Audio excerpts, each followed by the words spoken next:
What is going on out there, peeps? All right, I posted in the Facebook group any questions you guys might have regarding gold and silver, and that I would come by and do a show so that I can answer some of your questions. All right, so this is it. We're going to go through here, and I'm going to do my best, the good, the bad, and the ugly, to see if I can answer some of your questions. First of all, these are 1 kilo bars of gold. Those things are about $100,000 each. And this guy's got, obviously, it is a company, but don't get me wrong, there's probably people out there that have these damn mini bars hiding somewhere in their bathroom. You know what I mean? It's just crazy. I kind of want to hear your opinion on what needs to happen first in order for us to start hearing anything from the mainstream about the reset. Well, the mainstream is going to avoid saying anything about a reset as much as possible. A reset would give Trump a win, a major, major win, but it's going to be unavoidable in my opinion. I think considering what we're seeing right now in all these states making it mandatory that you mail in your ballot when it comes to this election, just tells you that their intentions are to rig the election 100%. So if that's the case, I can't imagine Trump's going to wait any longer. This is going to happen this year. We're going to see the resets on gold and silver. So we might not have the gold standard, because I don't know if Trump could do it without going through Congress, but I might be wrong. With his new presidential powers, given the situation that we're in, he might be able to write an executive order that does that. I've heard that, but I've definitely been looking into that, and let me see what I can find. But if that's the case, either way, it doesn't matter. I happen to believe that this October something is going to happen, just in case Trump knows if they're going to rig this election and they find a way to get him out of the office. If I'm saying if this happens, then make no doubt about it, he needs to pull the trigger now. One, it would reassure his reelection, and two, it would be the largest transformation of wealth in the history ever for people all around the world. So even if the evil globalists find a way to get back in power, and trust me, this next time around, once they're in, you won't be able to get them out. They'll make sure that every election after this is rigged. They've learned from their mistakes. They're going to make absolutely sure that they don't make the same mistake again. So we will never have an honest president back in there again. So we got to make sure that whatever's happening happens this October. So I'm curious to see what happens with the IMF meeting this October. We should see something in mainstream then. Who made the U.S. debt clock? Has it been verified? And is there any correlating evidence to show the figures are correct? Everyone seems to be basing investments while using this as an aid. So shining more light on this would help understand if it is a valuable tool or not. So there was a gentleman he was William. That's actually a good question. So there's a gentleman that his name was Seymour Durst. So Seymour Durst was a real estate guy, and what he did was he wanted to show the nation, because he was sickened by the debt we had back then. So for those you don't remember, because we started to see it here in California, it wasn't just in New York. They put up what's called a national debt clock. One was installed here on our main freeways. You could drive down the road and see the debt accumulating. And it used to be something crazy to see. It really was. But he did it for shock effect is what it was. He wanted to shock the nation into seeing how much debt was there. And then one year, the clock started going backwards. So the people that were involved with programming this in real time are some very big-minded people. So they use computer types of algorithms and stuff like that. Well, it wasn't really algorithms, programs that made it very accurate, just so you understand. Now, that was back in the 2000s, so you can imagine where it is now. The national debt clock that we see on the website is way more accurate than the one we used to see on the side of the billboard. So how accurate is it? It's extremely accurate. As a matter of fact, I believe it was a team of MIT brainiacs that went in there and decided to make it even more give more categories for us to review. And this is just based on ongoing data that they've collected years and years worth. They're able to create these particular programs that can calculate where our debt is at all times. And again, that's just using past history numbers and where we are today. So it's very, very accurate, and I know people are basing their investment, their decisions on that debt clock. But I know what you're talking about, where it says gold and silver. Even a lot of experts around everywhere, especially here in the United States, all of us say the same thing, and that is the dead clock is probably the truest reflection of the real value of gold and silver. All right, hope that answers your questions. Which video of yours would you suggest I watch to find out a little bit more about cryptocurrencies? I have no clue anything about them. So Sharon, the ones I have on StockWatch, sometimes I'll talk about them, sometimes I won't.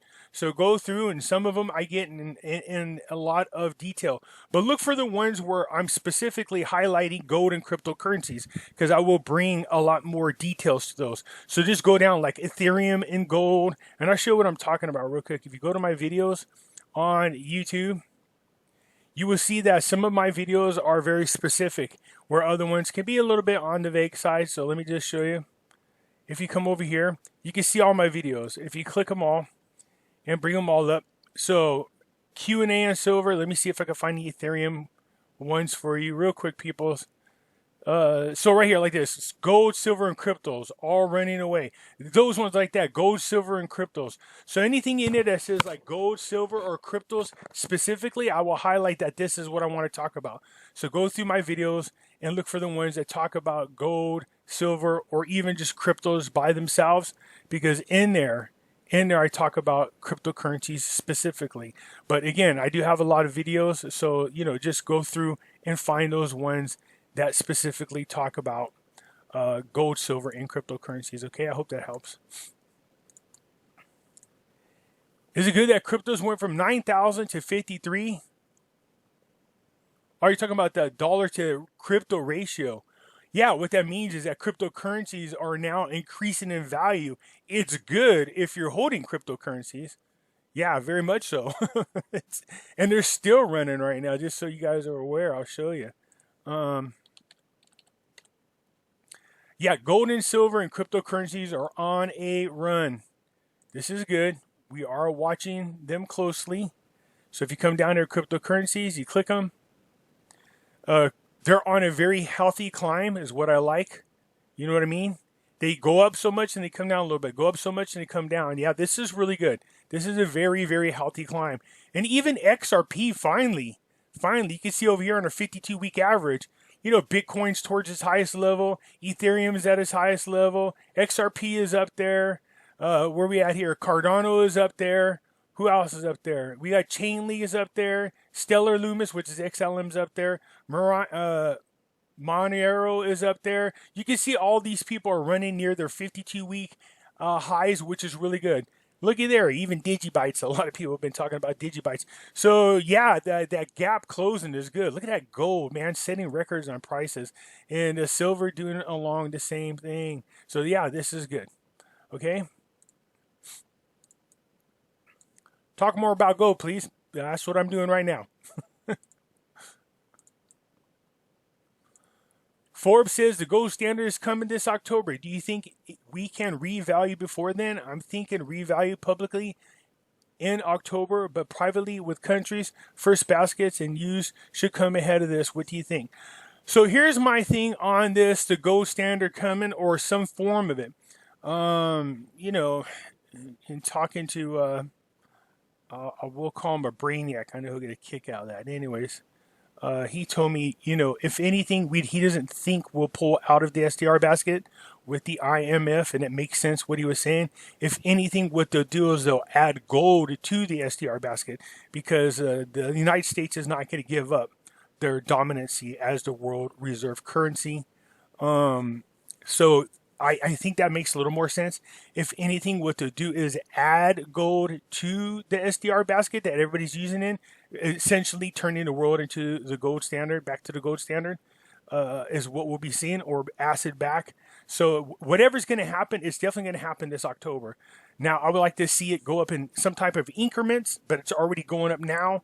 So for those of you procrastinating, you're really kicking yourself in the ass later on, because you should be buying on it now. Don't forget, go check out our friends over at Money Metals Exchange. The link will be in the description for you first-time buyers. If you buy more than $100 of precious metals, use promotional code Pimpy, and you will get a free half-ounce silver. Hey, Pimpy, 3 times leveraged silver ETC. Would you give it a thumbs up or down for a near term? So here's my thing. I put these, Velicity two of them on my stock reports, and I can't understand. I know what they are, and I know how to explain them, but I don't understand why they're not moving, which is interesting because it's supposed to be three times the movement of gold and silver. So three times leverage. Hell yeah! Anytime you could take advantage of three times the movement on gold and silver, then you want to jump all over that. I absolutely support that. But I'm talking to somebody about that. Why it is? What am I missing? Because it doesn't seem to be moving at all on our stock watch. But I know it has something to do with one of the reports that come off the NASDAQ. So maybe what I don't understand is that report doesn't come out daily. Maybe it doesn't come out weekly. Maybe it only comes out monthly. So the more I learn about it, the more I pass it on to you. But anytime you get three times leverage, hell yeah, jump all over. We all know where gold and silver is going. I'm wondering if the gold and silver will make everyone more money than Iraqi stock exchange. If you're interested, well, I know I talked to Andy. For those of you wondering what this is right here, for those of you who are interested, I'll make a video about this and I'll talk to Andy about this. But basically what it is, for those of you, we used to have a private group in which we were allowed to go buy into, and you could buy the Iraqi stocks from this private group. So I bought into it. So now they've started a second group, and I know a lot of you are interested in buying into this group so you can we will own Iraqi stocks as a group, okay? So I will cover more of that a little bit later on because I know a lot of you are interested, okay? So will gold and silver? That's a good question. Okay, here we go. A quick video explaining crypto wallets and why you need them instead of leaving where you purchase your cryptos. Simple answer is because hackers can hack the exchange. So you put the cryptos in a wallet off exchange. An exchange is a platform. You bought the cryptos from an example. If you bought the cryptos off the Binance exchange, which has hacked. Yeah, so here all of you are making a point that I was always concerned about when it comes to cryptocurrencies, and that is being hacked. Now, every time you buy cryptocurrencies on a particular platform, they do create a wallet for you. So later on, I'm going to get in here because somebody brings it up again. I have what's called a Nano Ledger. Okay, that means I take my cryptos off the website and hold them into a thumb drive. The cons of that, of course, the danger is if you forget your passwords or there's ways to recover your password, of course. But if you lose your list that they give you or you misplace your thumb drive, then you're screwed. So just make sure you keep it in your safe. Oh, speaking of, there we go. The Nano Ledger. Okay, so it comes with a video on how to explain what they do. So this is called a Nano Ledger. It looks like a thumb drive. This will allow you to remove the cryptos off of the websites, off the platforms, so you can securely hold it. Because there's been several people hacked into these different websites, stealing people's cryptocurrencies. That's always a risk. There's always a risk whenever you're dealing with anything digital. That's why keeping physical gold and silver is important. But right now, cryptocurrencies are on a tear. They're running hard, and I mean big. This is part of what I'm calling the 4-year cycle. So it looks like they might make the run like they did in 2017. No guaranteeing. But for those of you, there is what's called a Nano Ledger. When you buy it, that gives you instructions on how to use it. Oh, there's a better version of it. So, of course, it's in pounds, but we got American version of it. You can just look it up. It's called the Ledger Nano S. That's the one I have. There is one called an X. All right, actually, I got the X, my bad. So I got the Ledger Nano X. So all this is a currency wallet for you. Okay? I hope that helps answer your questions. Are you going to announce when it's time to cash in according to what you do and gold and silver currencies? Is it safe to use precious metal storage facilities? And who buys it back? Do you need to return it to the same place? All good questions. So here we go. Yeah, whenever anything major happens to whatever investments we are, I'm going to let you guys know. I can't tell you when you should cash it in and when you shouldn't. But I'll definitely inform you when something major happens, and from there you can make your decision. You know what I mean? And so, is it safe to use precious metal storage facilities? Jerry, yeah, one of the best ones I know. Again, I'm just not saying it because we're friends, but Money Metals has their storage facility is separate from their inventory facility, which is important because there's a lot of people out there selling people's inventory. They're selling the inventory and people's holdings, because they assume that the prices of gold and silver will stay low and that they can replace it any time. Now you're seeing these facilities now forcing the people that they're holding their gold for to sell at the current rate. screw that. But there's something in the writing that forces them to do that. You don't have that problem with Money Metals, okay? So with Money Metals, they have their own separate storage facility that they use for storing yours. If you guys want to keep it there, it's very protected. I don't know if you heard me joke about it, because they got the sheriff's office is in the front of the building in which stores their gold and silver. So you can't ask for much more security than that. So it's something you could consider. Reach out to them. Go to my website. Give them a call, 800-800-1865, and ask questions. They'll help you. And who buys it back? So, Don, that question is asked all the time. With everybody cashing in around the same time, you don't get what I'm... When it comes to precious metals, people's need to have it as a form of security. You know what I mean? There's going to be huge multimillionaires out there. You're going to see corporations wanting to buy it. There's a huge demand for it commercial-wise. So there, you can sell it back to the same place you buy it back. So all these different websites that sell bullion and gold and silver, they all also offer to buy it back. So yeah, make no doubt about it. It's not going to be hard to do. And here's the thing. I told people that about a year ago or so, I had a financial issue come up. And I literally, at the time, silver was about $14.65, I think it was an ounce. And I just put in there that I'm selling 400 ounces at $15 an ounce. It literally took me not even 15 minutes to sell it. Gone, all of it. One guy bought it all. There was no, I sold pieces here and there. He came and paid above the price because it's still cheaper with the premiums off website. You'll have no problem selling it when the time comes. Whoa, good lordy. Is it a smart move to purchase gold and silver with the credit cards? As long as you're paying okay, so this is a good way to actually just really establish credit if you want to. So let's say you have a brand new credit card, I'm just making this up, or you have an existing one and there's nothing on it. Let's say you buy $400 worth of gold and silver on your credit card.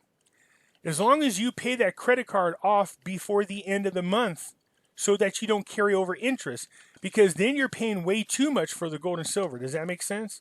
So let's say if you have, $500 of discretionary funds, instead of just buying the gold and silver that way, if you just want to reestablish your credit, make it look good, what you could do is put the $500 towards your credit card, then purchase the, the gold and silver with the $500 and just keep doing it back and forth that way. I mean, try to avoid doing anything on credit if you can.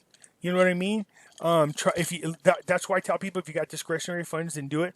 But as long as you have a way to pay it off before the interest accumulates on it, then yeah, there's nothing wrong with that. But don't let it accumulate interest. In other words, don't buy $10,000 worth of gold and silver and only make the minimum payment. Then you're paying way more than it was worth.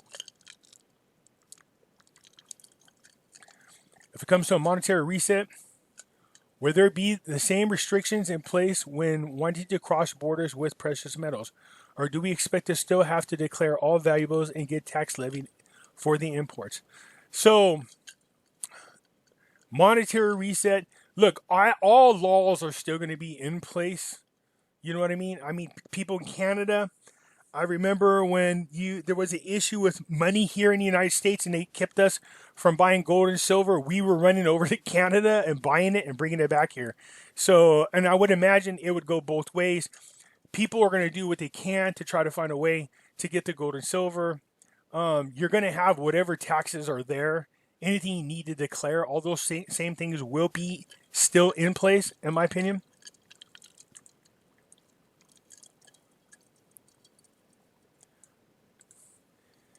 In order for the currencies to revalue, shouldn't Judy Shelton have to be confirmed on the Fed by the Senate first, since she would be running us back to the gold standard? If so, when we should be confirmed for the...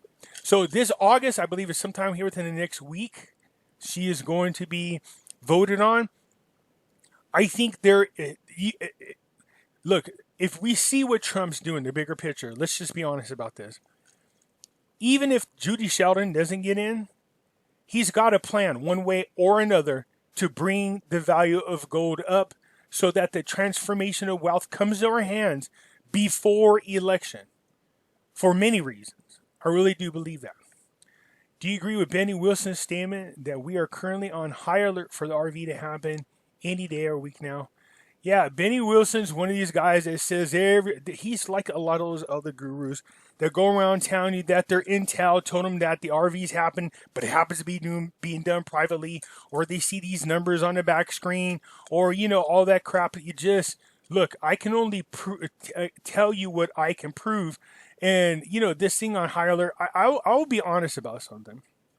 Okay, actually get into it here. According to Charlie Ward, he says that we should see currency reevaluations this week and next.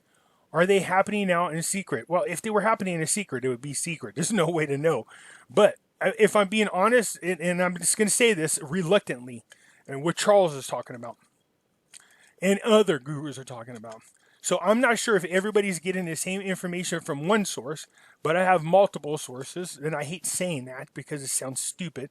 But let me put it to you this way. There's multiple people that I talk to in this industry that know a lot of information, and we're all hearing the same thing, that something is going to happen, something around the 15th of August.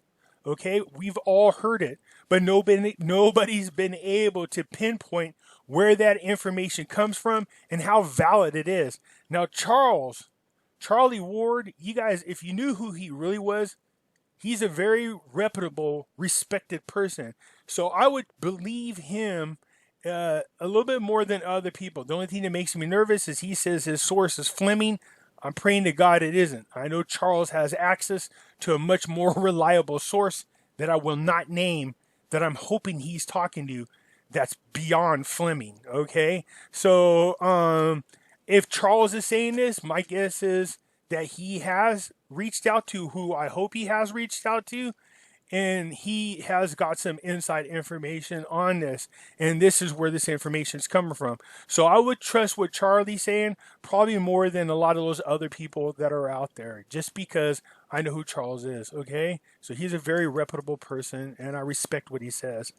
Feel free to mention my name in the video if you wish. Why? I could just show him. Nicholas Veneman. Am I saying it right? Veneman. There you go. You people can see it. Plus your picture, Nicholas. When silver resets, will it go even higher or over time if we just hold on to it a little longer? Let me tell you why yes, okay? Just because that is the actual natural history of precious metals. Now, it will climb, it'll continue to go up. This is why you should always keep part of it as your investment portfolio. Okay, it's good leverage for you. So, stock market always rebounds. Gold and silver always rebounds. Okay, so even though we're expecting them to crash, all you got to do is keep in mind, whether it's stocks or bonds, the only thing that you should be worried about as far as your stock is, whatever company is crashing, what you want to do is make sure they continue to exist after a crash. Because if they exist, there's always a great chance that the value will rebound. But right now, stocks are super inflated. They're overly inflated. It's ridiculous.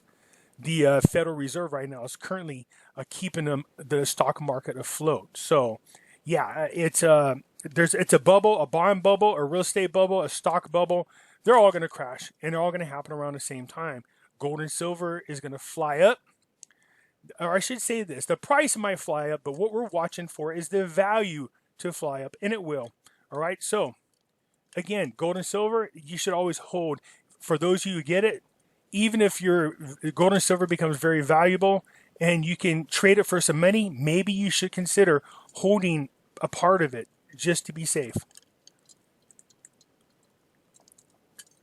Excuse me if you hear me drinking because my throat gets dry when I'm talking. When it's time to cash into gold and silver, what kind of fees will your exchange place charge? Well, every place is different, to be quite honest with you. But, I think it might be easy. You might be able to find people out there to pay cash for that. There are some very rich people that right now are feeling stressed because they can't get the amounts they want. Make no doubt about it. If you approach somebody with a lot of money and tell them you want to sell it, they'll pay you cash for it. But, again, there's going to be some kind of fee. I don't know because every site is different. I will look into it and talk to Money Management, Money Metals, and see what they say about what their fees would be. Sorry, I should have looked into it before, but I didn't. Will we pay tax on gold and silver? If so, how much? So we would be looking at a capital gains tax, okay? Right now, Trump's trying to do away with both payroll and capital gains tax. I think he knows what's coming. Now here we go again in this. Could Trump sign an executive order saying we don't have to pay capital gains tax? I think his new powers might give him that ability. If he continues to feel like this election is going to be rigged, and these so-called globalists are definitely, going to be taking back control. You're going to see the transfer of wealth happen this sometime before election in November, or sometime definitely before he leaves office. And if he has to use executive order to do it, you're damn right he's going to do it. So just be prepared for it. And that includes making sure there's no capital gains. I know all of us are happy about that. All eyes on gold and silver, platinum and palladium should be rising accordingly. True. All precious metals. All precious metals. How much taxes on gold and silver? Okay, again, it's going to be capital gains tax is what we'd be looking at. Excuse me. Here's Matt. Hey man, awesome page. YouTube page is amazing. Thank you. You've made me rich. If I did, then good. I told you. I have my YouTube channel. I have my groups. If when it's all said and done, I find out that I made a difference in the lives of people and it's better, then man, trust me, that's my reward. Seriously, it is. And that's humbling to say, but I mean that. Don't get me wrong. I have my own investments. So, but yeah, absolutely nothing makes me happier than to hear that financially I'm making an impression in people's lives. So, but you said I've made you rich. So nice. Good. I like to PM me. Tell me more about it. I'm just curious. Anyway, I'm in the UK. I like to know when we reset and the true price of gold and silver is calculated in the United States. If the price of gold is based on the amount of dollar in circulation, how does this work in calculating the gold price here in the UK?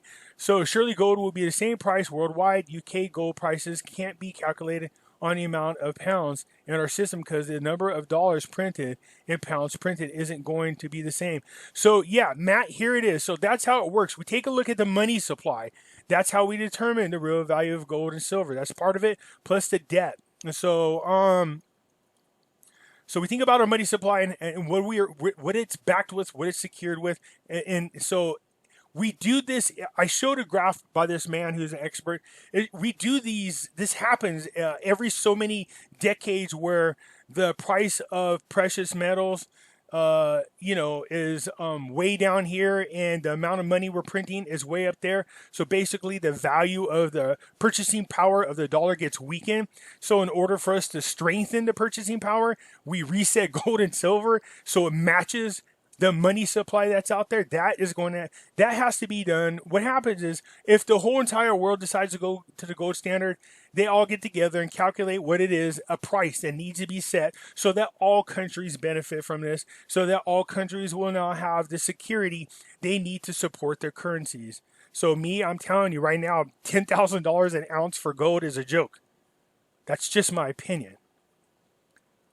Right now we're pumping out money like it's candy. Seriously. It's a joke. All right. So that means the value of gold and silver, which has been manipulated and held down worldwide for so long, you're going to see it shoot way up.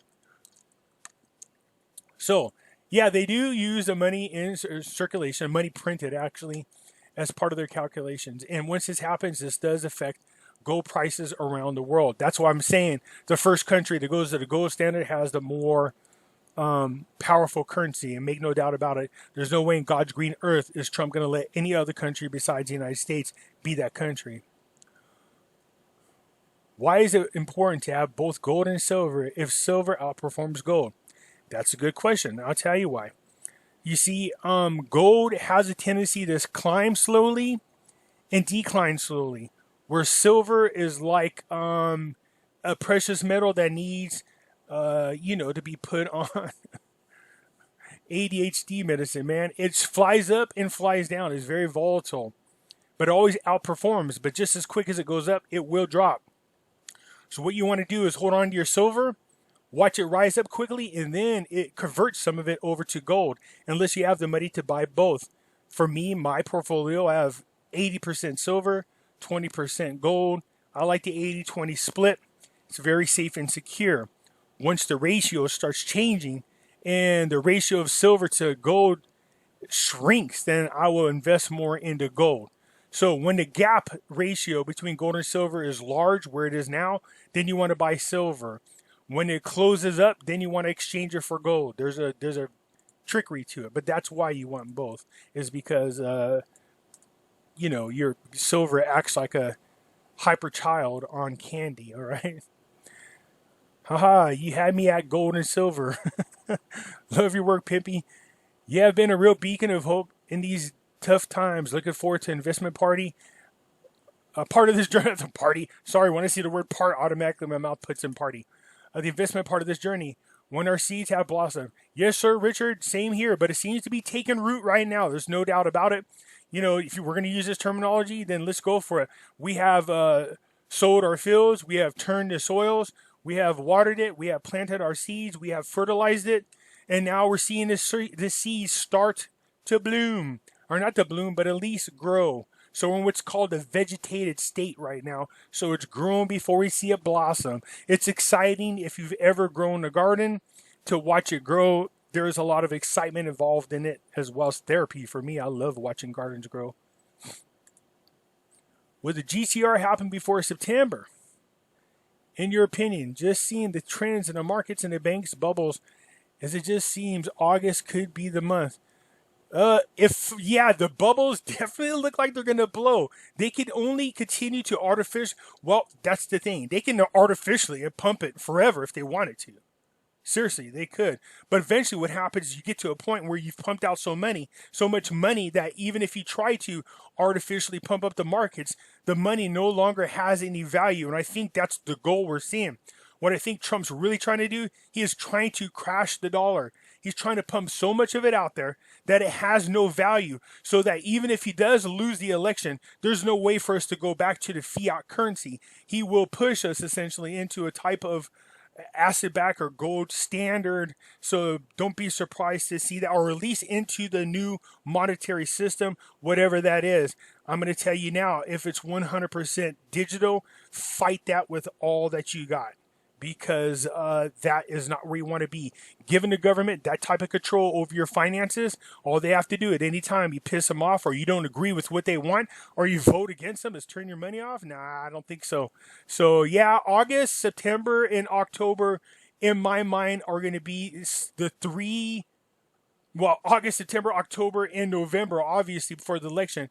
But August, September, October, definitely the months we are going to be watching closely. There's already all types of things happening right now that you should be very aware of as far as the markets are concerned. But definitely something's going to happen here within the next 3 months.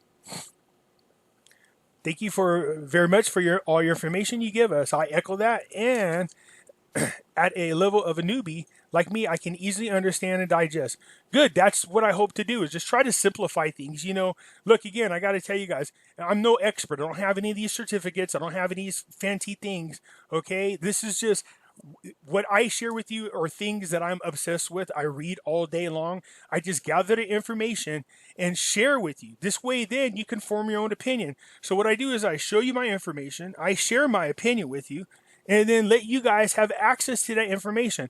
There are a lot of people out there that just like to, bogart that information and try to act like it's their geniuses and they came up with it themselves. No, all of us get our information from somebody else. All right, we do that. But our opinions might vary. So what I try to do is just simplify it as much as possible so that everybody can benefit from the information. I appreciate the kind words. Thank you so much.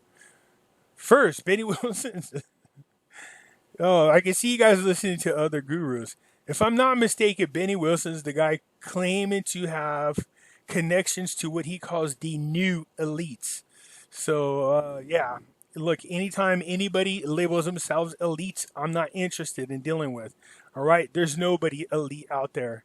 Nobody. They're called elites because they're snobby, got money, and they have power. That doesn't make them elites to me. That just makes them greedy assholes, okay, that are very evil. Benny Wilson says, we're on high alert now. Today, he says the RV may happen, and I with all that drama. Yeah, that's what I got to say. Look, there's that old saying, if you throw enough crap up against a wall, something's bound to stick.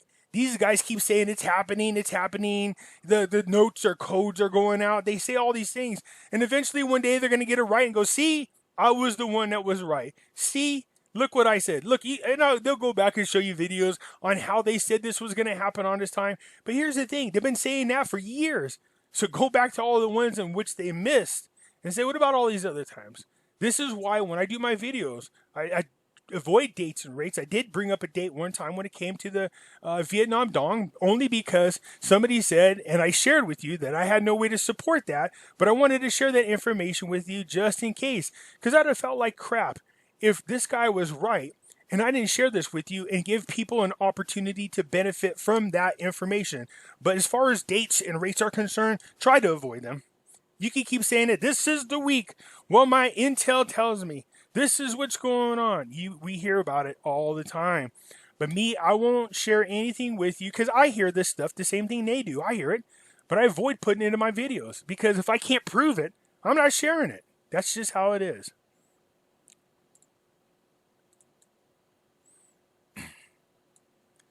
Dinar and Dawn exchange before the 15th this week. Are we exchanging with banks or exchanging centers? What is the story about the 800 numbers to tell you where to exchange? These 800 numbers, man. So there's a lot of controversy involved with these tier 1, tier 2s. When you hear them talk about tier 1s, tier 2s, these are banking terminologies, but they're not. They're different than what we're going to be dealing with, okay? So, exchange with banks or exchange, I wouldn't trust any exchange center. I don't know about it. The funny thing is I bash them all the time, but somebody very credible brought up to me that it has been mentioned. So I don't want to bash it too much just in case I'm wrong. But, again, it'll be with your bank most likely is where it will be. So Chase Bank, Wells Fargo Bank, you know what I mean? But we can't do that until you can with the Vietnam Dong once the rate changes. But Iraqi dinar is a different scenario altogether. They must have their sovereignty once again recognized and the restrictions removed off their currency so that we can start dealing with it here in the United States. Will silver drop again in September before going back up again? No, I don't think it's going to be September. If I'm being honest, it's going to be this month. I'm still waiting for it to happen. So if it's going to drop, I think it's going to happen this month. All right? So expect for it to have a dip or a correction or a retraction. This happens all the time when we see the types of runs like we do with gold and silver or just period when it comes to any kind of investment. It'll go up in one direction, but if it flies up too fast, you have what's called a correction or a retraction. It'll fall back. All right. So, yeah, let's take a look at where we are with gold and silver again.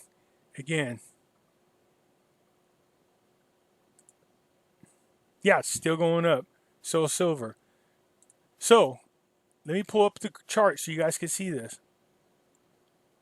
Let's look at the 1 month chart. Well, 6 month chart. There we go. So what happens is it starts to go up, and then all of a sudden you see it drop down just a little bit. Then it goes up. Then you see it drop for one reason or another. We know what happened in March. So you get it where it goes up, and you get these corrections, or the market has a way of correcting itself. But what we're talking about, in my opinion, is the powers that be are going to be panicking about the fact that the demand at gold and silver is so high. We have the 4 largest banks in the world right now that, on the stock exchange put on what's called shorts. They're losing hundreds of millions of dollars, and they're going to try to find a way to recoup that money. They keep putting shorts on gold and silver, and the demand for gold and silver is so high that it's really costing them too much money. Eventually, they're going to stop placing shorts. The day that happens, what we're looking at right now is a joke. You're going to see everything take off. Pew! Like a skyrocket, man. You like that? Pew! Yeah, that's not a bomb. That's not a, it's a pew! Okay. So, yeah, I'm expecting a type of pullback a little bit, but once that's done, then after that we're gone. There's no stopping. What is the difference between current silver price and the silver debt clock? So the current price that we see on the market is paper value, so it's manipulated.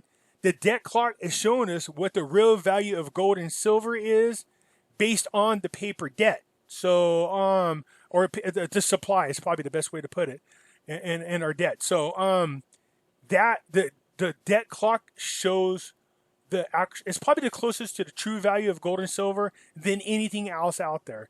So that I watch that probably more than anything else. What's up, Pimpy? Can you please use closed captions as I'm hearing impaired? Thank you. Yeah, I've been asked that before on my video, so I don't know how to do that, but before I post this video, I will see to it how to do that. I don't know if it's something I need to do on my end, because whenever I go to other people's videos, I see there's an option there, so I will look into it before this video is posted so that I can make sure you have access to the part for the hearing impaired. I appreciate you bringing that up, and I'll make sure to do that every time. Oh yeah, well here we go. Somebody did say something. So Todd said there is a CC option on your YouTube app. Tap on it 3 vertical dots, and it will give you the option for an auto-generating CC text. Okay, good. I didn't know that. So it's something you could do on your end, but I still will look. Thanks, Todd. I appreciate that. I still will look to see if there's something more I could do on my end for you, okay? And I'll make sure that all videos have that. Okay, Elaine, how can we start when we don't have much to invest with? Just start. If you start worrying about not having enough, then all you're going to do is procrastinate. Start somewhere. Just start accumulating. I know a lot of people that just started accumulating.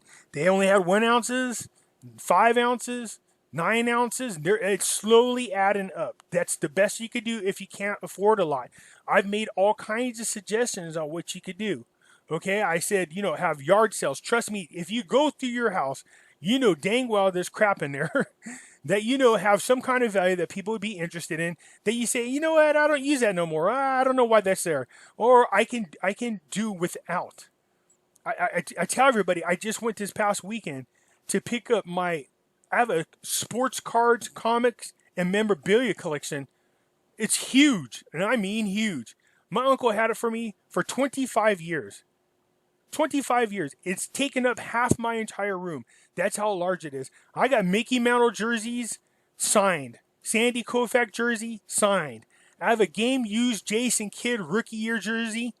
I have a game-used Michael Jordan jersey. I have autographs from Michael Jordan galore. I have, you name it. I have all that stuff. And I'm thinking to myself, this stuff, to me, is not as important as purchasing more gold and silver. So I'm going through it. I got comic books from the 80s, like the first Bane in Batman. I have the Bloodshot #1. All these are in immaculate mint state condition that I'm sending in to get graded so that I can sell them and then take that money and then swap it for gold and silver. That's what I'm going to do. That's how serious I'm not just talking the talk, I'm walking the walk. All right. So yeah, if you were to buy gold, silver, where would we store it? Well, if you're worried about how much you're going to have, well, find a safe place in your house. Look, we all got private stash places somewhere. I mean, this guy said he does drywall.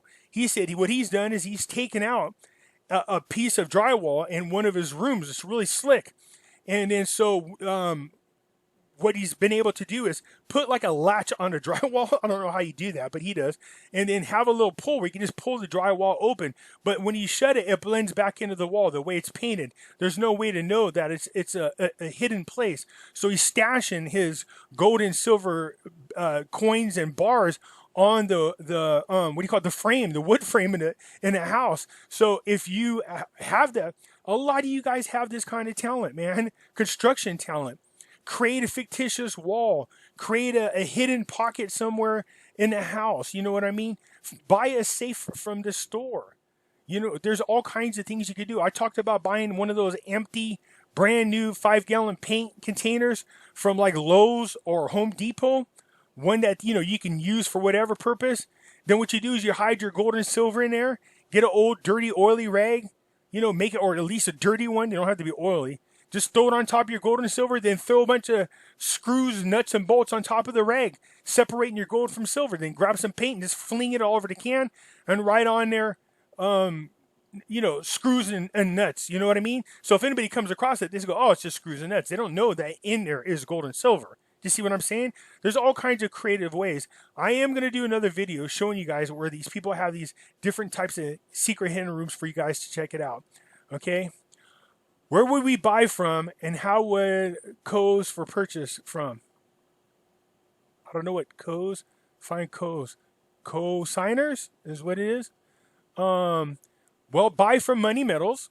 They have an interesting program where you can do like an automatic withdrawal, I believe it is, from your bank, and then you can it would just continue to add to your pile that they can hold for you. So that's something to consider. Just reach out to them again, 800-800-1865 for those of you here in the United States. Okay, so Elaine, basically what I would say is this: just start. Something tells me I said your name wrong. Is that right, Elaine? Okay, anyways, just start somewhere and find a private stash somewhere in your room. Seriously, put it in a sock, hide it. You know what I mean? We all have that junk drawer that nobody likes to go through. Hide it in there. This lady, she had diamonds. She had diamonds. She says she hides them in her ice cubes. She put water in there, and she has this ice cube, and it's painted a certain color, and she puts it in there, and she put on the side, poison for rats. Do not touch. Obviously, you can't hide gold and silver that way, but that is just really slick. Poison for rats. Do not touch. So nobody eats those ice cubes by accident. So I just bought my first silver. So happy, but it is important to buy gold and silver as well, or buy gold as well. There's a lot of us who do not have a lot of discretionary funds. What I mean by discretionary funds is money you could spend on gold and silver and not have to stress about and still have all your bills paid. So it really depends on what your budget allows. If you can't afford both, then you want like an 80-20 holding. That's what I do. 80% silver, 20% gold for those of you who can afford it, okay? So just think about how much money you want to invest. I'm just hypothetically throwing this out there because come to find out, a lot of you got a lot of money. So let's say you want to do $100,000. Well, then buy about $80,000 worth of silver and about $20,000 worth of gold. That's what I would do. But if you can't afford that and you don't have a lot of discretionary, stick to silver. Stay with silver. If you have gold and silver and you want to buy a house or car, will the banks accept gold and silver as payments? That's actually a really, really good question. Better yet, what you should probably ask and let escrow manage it is if the homeowners will allow you to pay in gold and silver, because that's what I plan on doing. Is using gold and silver as a type of money. It is money, by the way. It's the only legal thing considered money, gold and silver. So my guess is you're going to see a lot of people go, yeah, and they'll take it. So yeah, I would talk to people about it. I think I seen a video where a guy went in and bought a car with gold, and the owners took it. Hell yeah, they did. So yeah, because it's a good commodity. It's a good asset. I don't see why you would have any problems. As far as the bank is concerned, I don't know if you want to deal with the bank, deal with the homeowner themselves or the car dealership directly. I'm sure they would do it. I never laughed so much while learning so much. Thank you. You have a beautiful spirit. Thank you. I know I'm silly sometimes, and I'm glad all of you ride along with my silly and tolerate my silliness. Can you explain a QSIP and what to be looking for? I'm guessing you're talking about a QSIP. When it comes to debt, I know what a QSIP is. Just so you guys understand, I'll show you. That's weird that it's brought up during a gold and silver, but QSIPs. So QSIPs are numbers, all right? So what happens is you get these banks or these people, they buy debt. They buy a ton of debt and then they resell the debt. And when they resell the debt, there's a number that's put on the debt. It's called a QSIP number. So basically what happens is, let's say ABC company owns a lot of credit card debt and you're part of that debt.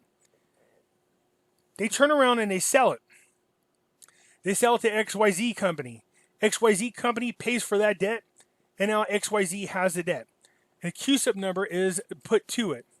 So a QSIP number stands for the Committee on Uniform Securities Identification Process. A QSIP number identifies most financial instruments, including stocks of all registered and Canadian companies. So, when we use QSIP numbers, so this is how I got out of my debt. When a new collection company came to me and said they bought the debt, I said, prove it. Do you have a Q-sub number? Once they gave me the Q-sub number, I said, my debt is paid for. They paid for it. Legally, once the Q-sub number, and I have that Q-sub number for my debt. And they won't even take me to court because they know I would win in court.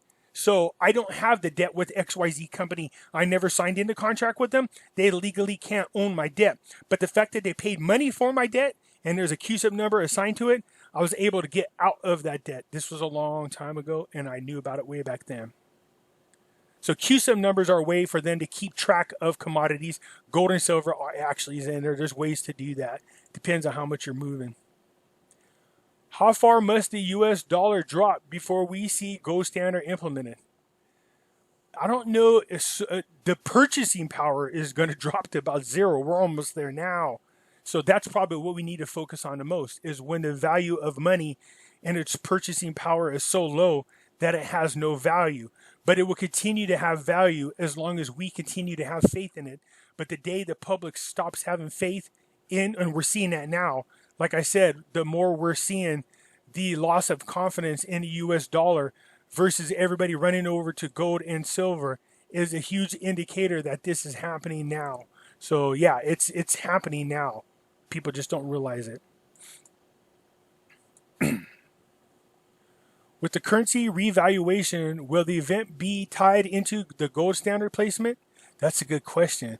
I read the currency revalue should be happening shortly in the month of August. A lot of people are saying that, you guys. Look, I've heard that too. I've even heard it from some very reputable people. But again, until we have a way to really, really prove it other than hearsay, you know, I'm just going to have to hold my guns and say, I don't know. But August seems to be a magical month, not just for, you know, the Iraqi dinar. We're talking about a global currency reset is what's being talked about.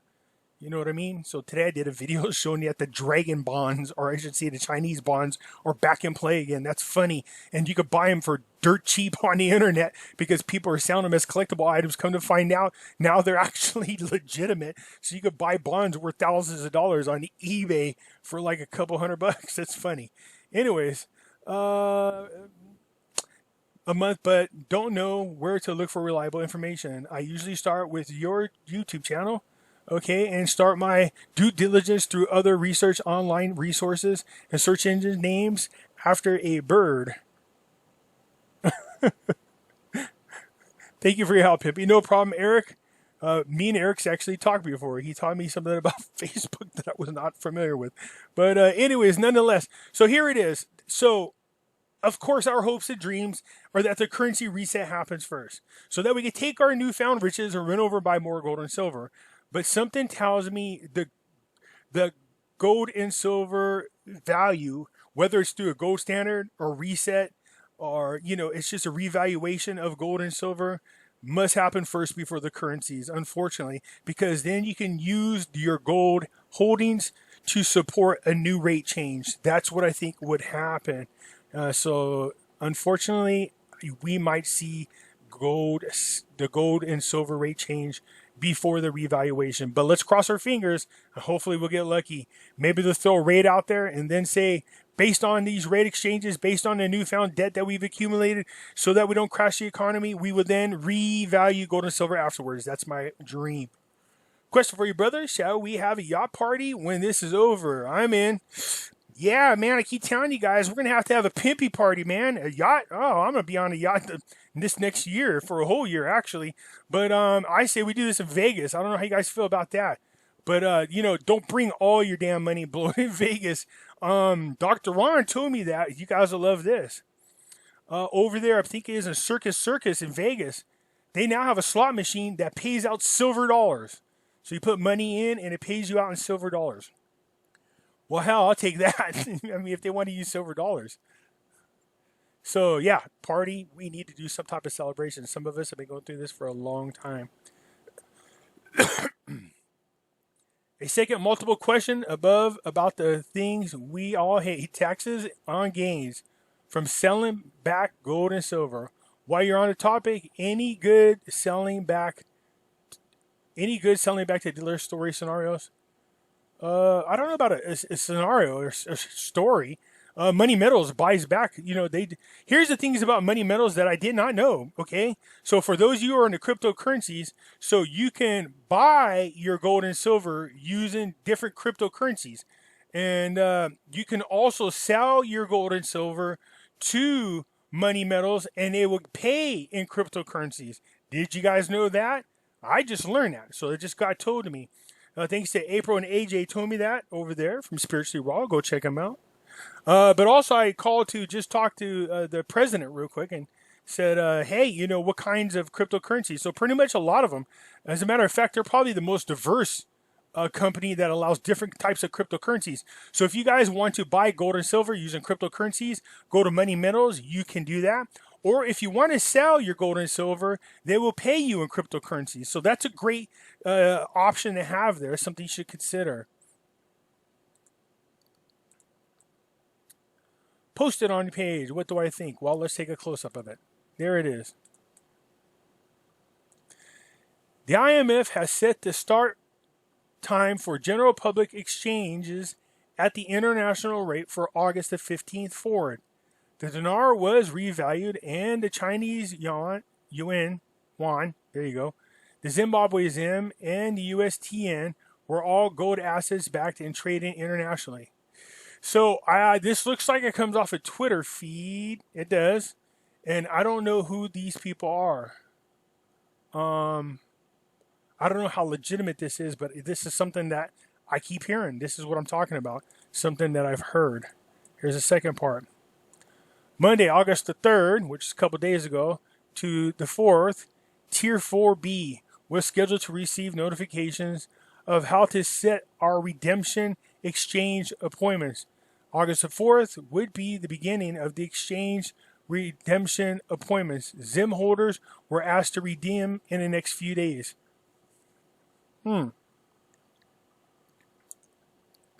This sounds like that Fleming crap. So, sorry, you guys. I don't know. There's no way to validate this. I don't know who this person is. This comes off Twitter.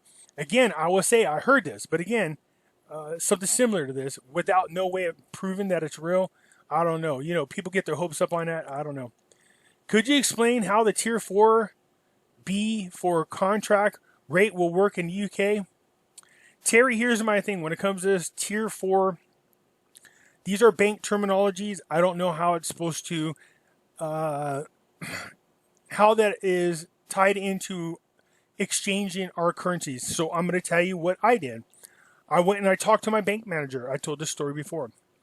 I told him that I had Iraqi dinar, and he stopped me and he said, first, we got to do the disclaimer that Wells Fargo does not buy or sell or exchange the Iraqi dinar at the moment.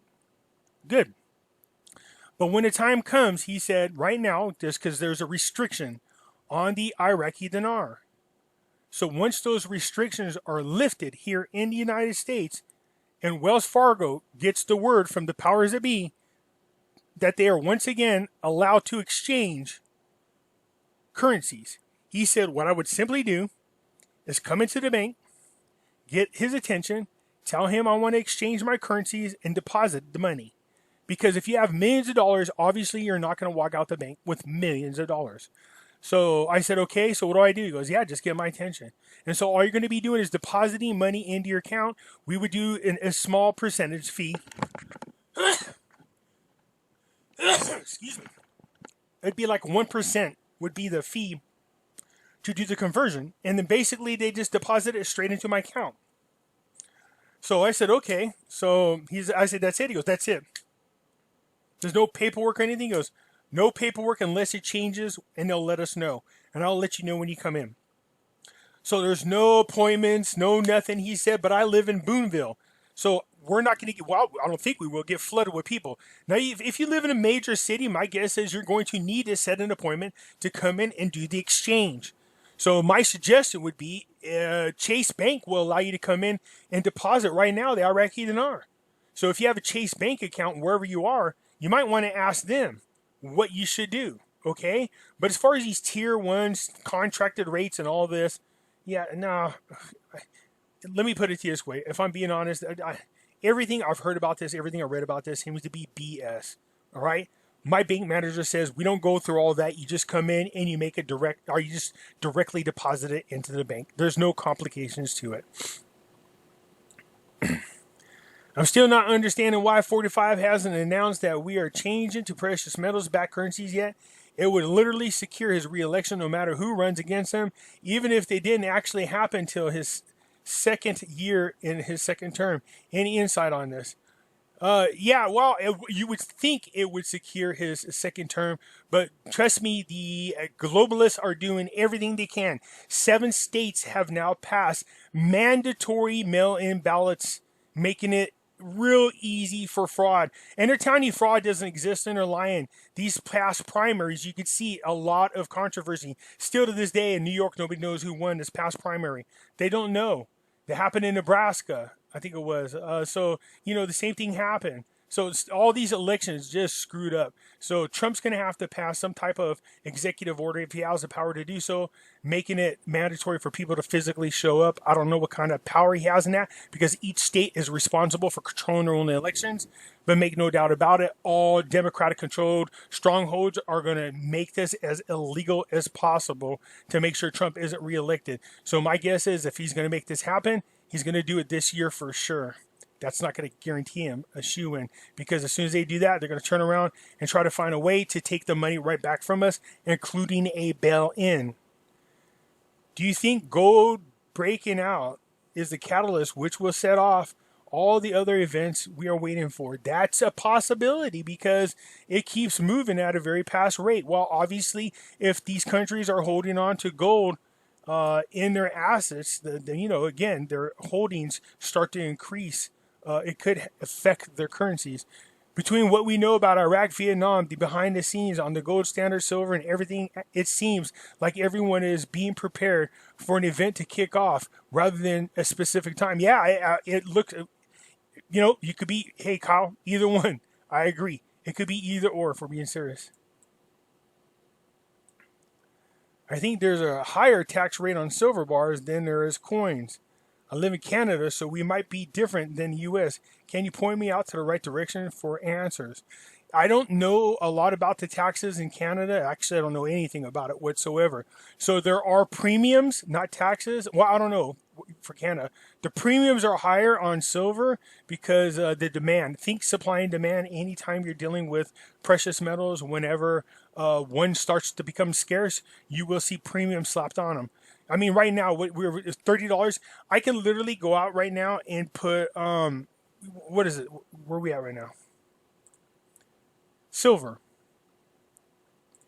Silver right now is going for, I thought it said $42, man. I was about to lose my shit for reals. $26.79. I could go out right now and sell my silver at $29 an ounce easily, and people would jump all over it. I could probably sell for $30 an ounce easily. Without any hesitation, people would pay cash for it. Because if you think about the taxes, if you think about the premiums above it, the shipping and handling, all that good stuff, although money metals above a certain amount, there's free shipping and handling. Just want to throw that out there. Anyways, people, it's cheaper for them to just buy cash. And so, I could get more for it that way. And then they pay less. So it's just different. It really is. A higher bracket for bars. I think you're paying... Yeah, I'm not sure how that works. I'm sorry. I wish I knew the answer to that. But I could see why you would be paying higher premiums. Think supply and demand. If the RV, GCR happen same time or currency first and next gold, silver is... Well, the currency would be the GCR. That's a global currency reset. And the RV, I would imagine, if it's going to happen, would be part of a much bigger GCR, which is a global currency reset. Look, this all over. There's countries that are saying we need to do some type of global currency reset. The debt is out of control. They're trying to push us into that evil great reset is what they're trying to do. It's one world socialist government in which you will have to get a chip if you're going to eat and stuff. You're a legend. Thank you. Do another Charlie Ward video. Well, it's not up to me. I hit up Charlie a couple times, and I don't know. I think he doesn't seem interested anymore. I was hoping to do one with Jack Kidd. Jack Kidd seems like a real interesting person. I know he played polo, played sports, and I was curious about that. I just wanted to pick out his brain about that sport. But, yeah, I reached out a couple times to Charlie, and He said we would, and I just haven't heard back. He's a pretty busy man, that's for sure.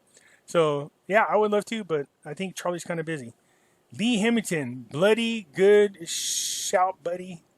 That would be another great video. Lee Hemington, I'll have to check it out.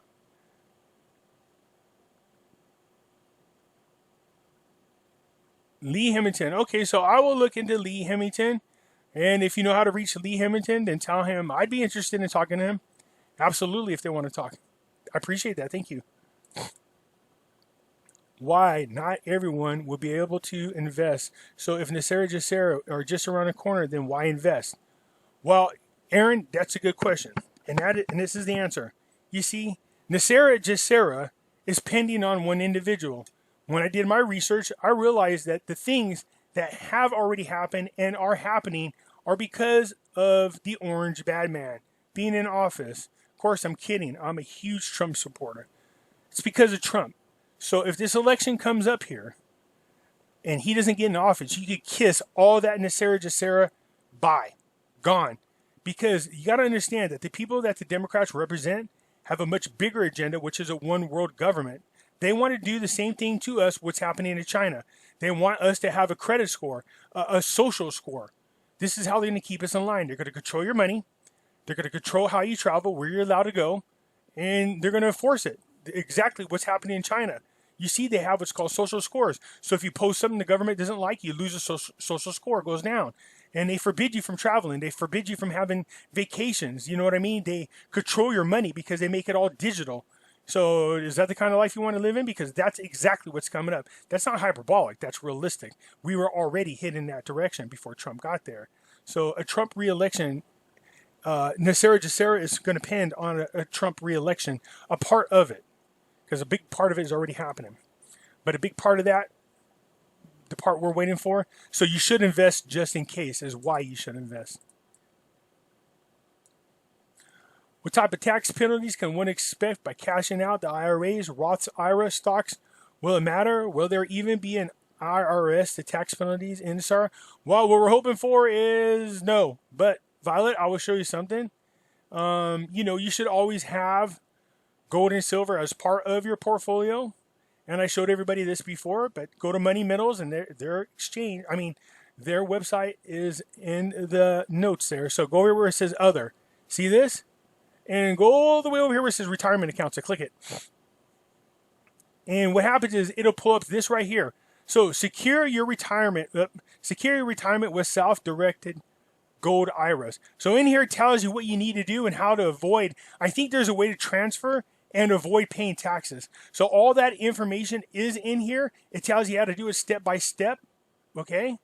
So you could do this properly. So it's a really good read. I keep telling you that Money Metals Exchange, man, they have more than just selling gold and silver. They have all this information. And this right here, for all you people that are talking about doing something with your IRAs, I highly recommend you come and read this because there is a ton of information that you could benefit from, okay? So their link will be in my description. As usual, our friends over there at Money Management, if you get stuck and you have questions, don't be shy, give them a call. Tell them Pimpy sent you. Can silver beat the price of gold? Yeah, I actually think over time, and not a very, I'm not talking long distance here, but sometime in a very mid-future, short-term future here, that's possible. Again, silver is second only to oil in commercial uses, and there's a scarcity going on. So even though there's a lot of silver that's been mined, yeah, it's, in my opinion, it's easily over time going to pass up gold. What? Okay, so if we do a global reset, I'm just kidding, a reset. What are the second and third order effects of people who rely on pensions and retirements? What happens to stocks? These are still valuable companies that produce, I'm guessing, and now have no debt. What are the impacts on small businesses?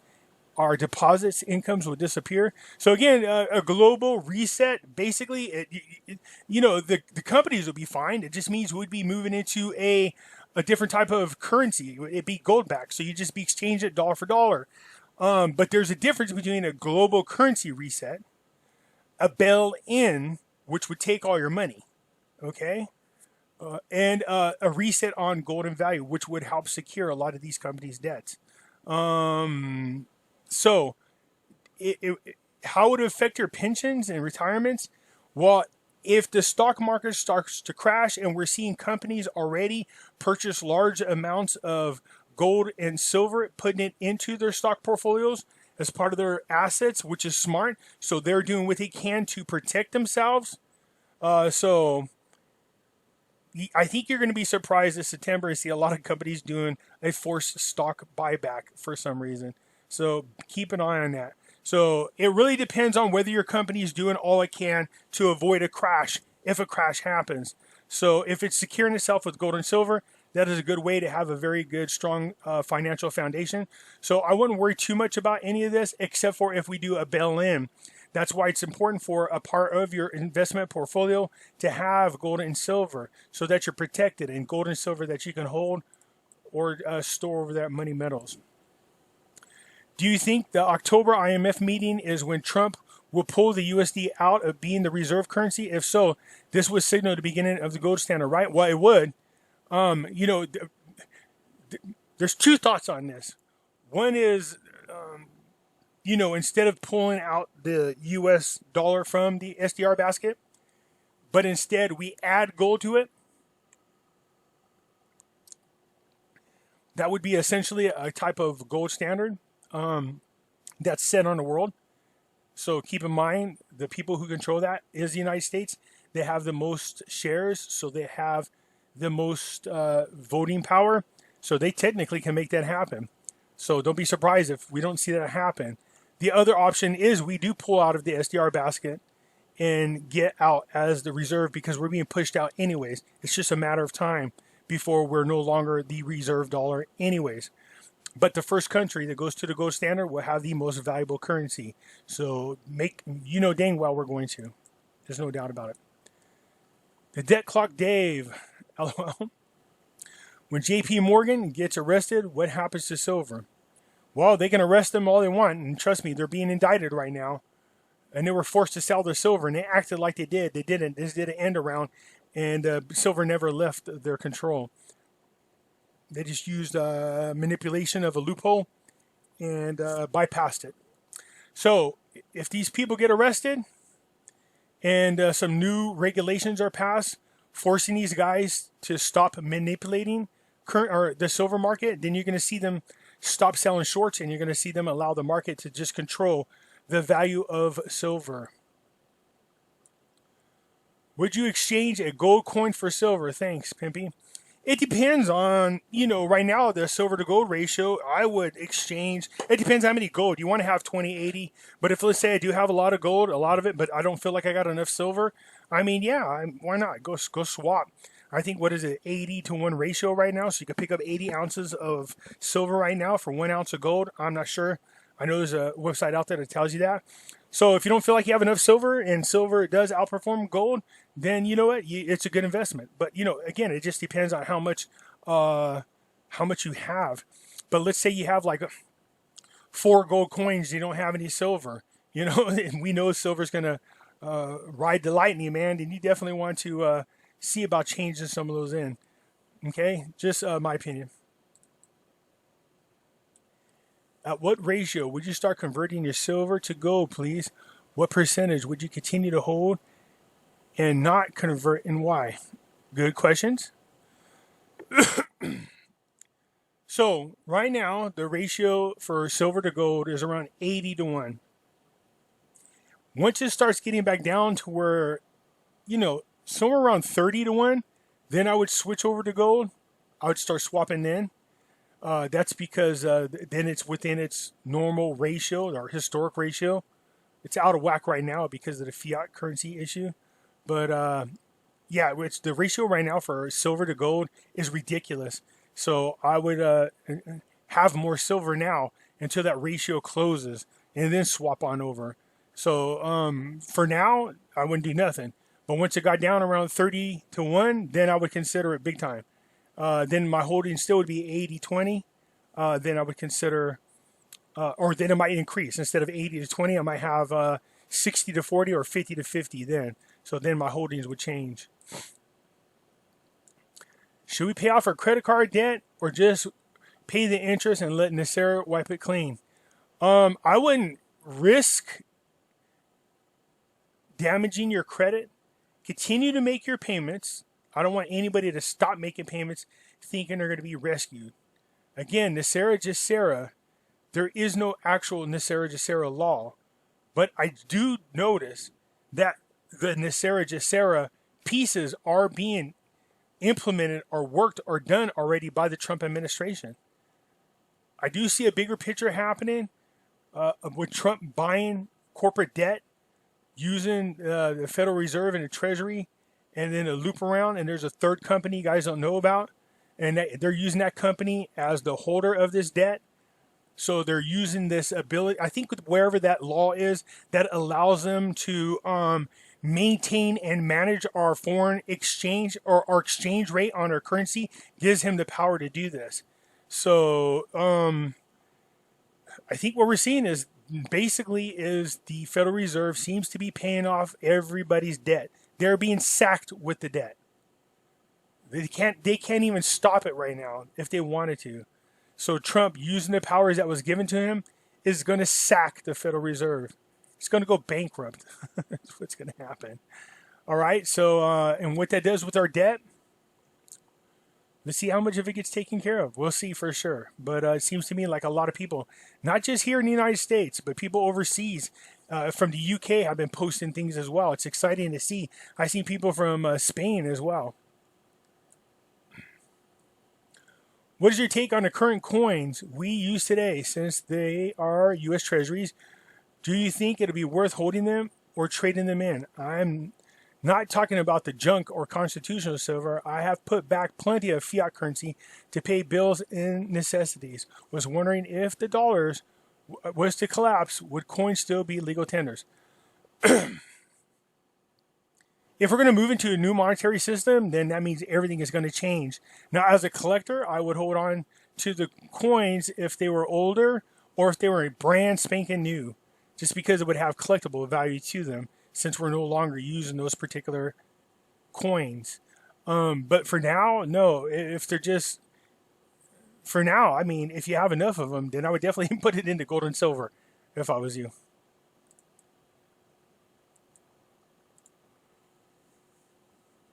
Why, when I transferred my 401k into a self-directed IRA, precious metals, did it automatically lose 50% value while following? This happened back in 2005. Think about who was in power. We had a market that was collapsing. So I'm not sure why that happened then, and that is a good question. So my guess is because, yeah, I don't know, because precious metals should have outperformed the stocks then. So, did you ever, Mary Ellen, I was wondering if you ever reached out to your 401k people and asked them why that happened. I'm curious about the answer, because that shouldn't have happened. All right, that shouldn't have happened on 50% value. What the hell? Are you sure only 50%, maybe only 50% went? Did you ever call and follow up to make sure all 100% went? Maybe there was a restriction on how much you could transfer. I would look into that. You might be surprised and find out that you have part of a 401k still growing over there that you didn't know about. Loving your tubes. Fids. Okay. Keep up the great work for all of us. I have a question which you haven't covered yet. Okay, let's try it. I keep getting this dry throat, so excuse me. I have invested in both U.S. and Canadian gold and silver mining companies, which both trade in dollars. What will happen if the value of these shares, when the dollars bombs out? Well, I think the safest, if there was anything that you had to buy stock in, the safest would obviously be gold and silver mining stocks. That's because the value of gold and silver would increase. That means the value of the stocks would increase too, as the demand for gold and silver increases, because more people would want it because they see the value going up. So holding on to the stocks and bonds until we get to the other side of whatever's happening would be a real slick thing to do, in my opinion. So yeah, definitely. If they're paying, you might want to roll it over and just continue to build up on your gold and silver stocks. In your video, I told you so. Oh yeah, that's what I labeled it. You said you believe a true price of silver to be 3 to 5 times higher than that of the U.S. debt clock states. I haven't heard you mention it since. It was 10 minutes. Oh yeah, do you believe it's true? Yeah, I don't believe the debt that we're seeing on the national debt clock is the actual debt. I think it's actually we're being lied to. I think it's about 3 to 5 times higher. I just mentioned it the one time because I was just expressing my opinion. But absolutely, I don't think it's reflecting the real true value of the debt. I think the debt's much higher than that.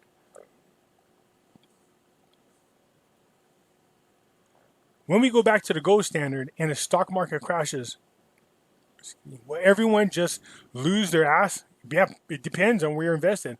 So it depends on where you're invested in. So think about it. A market crash means just that. Means the values of the stocks and bonds crash. That's what a market crash is.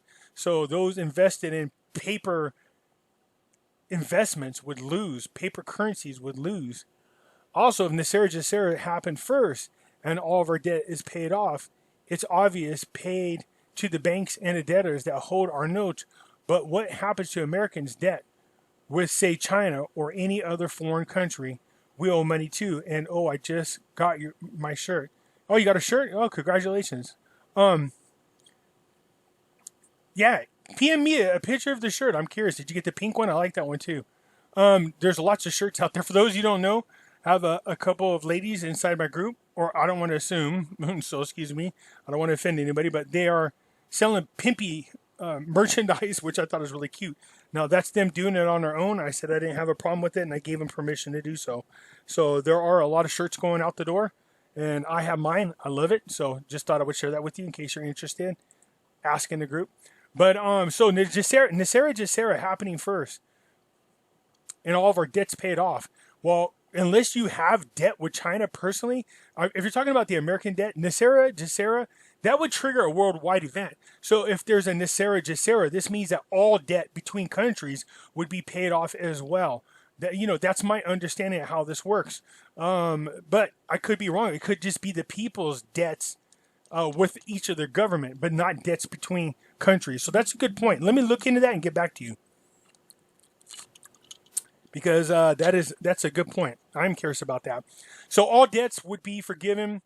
That would be the debt between people and their governments, and these unsecured debt. So if you own child support or you've been sued, that's different. I don't think you're going to get out of that. This will need about a 5-hour podcast. Yeah, 5 hour close, probably closer about 1.5 hours to 2 hours. So great question.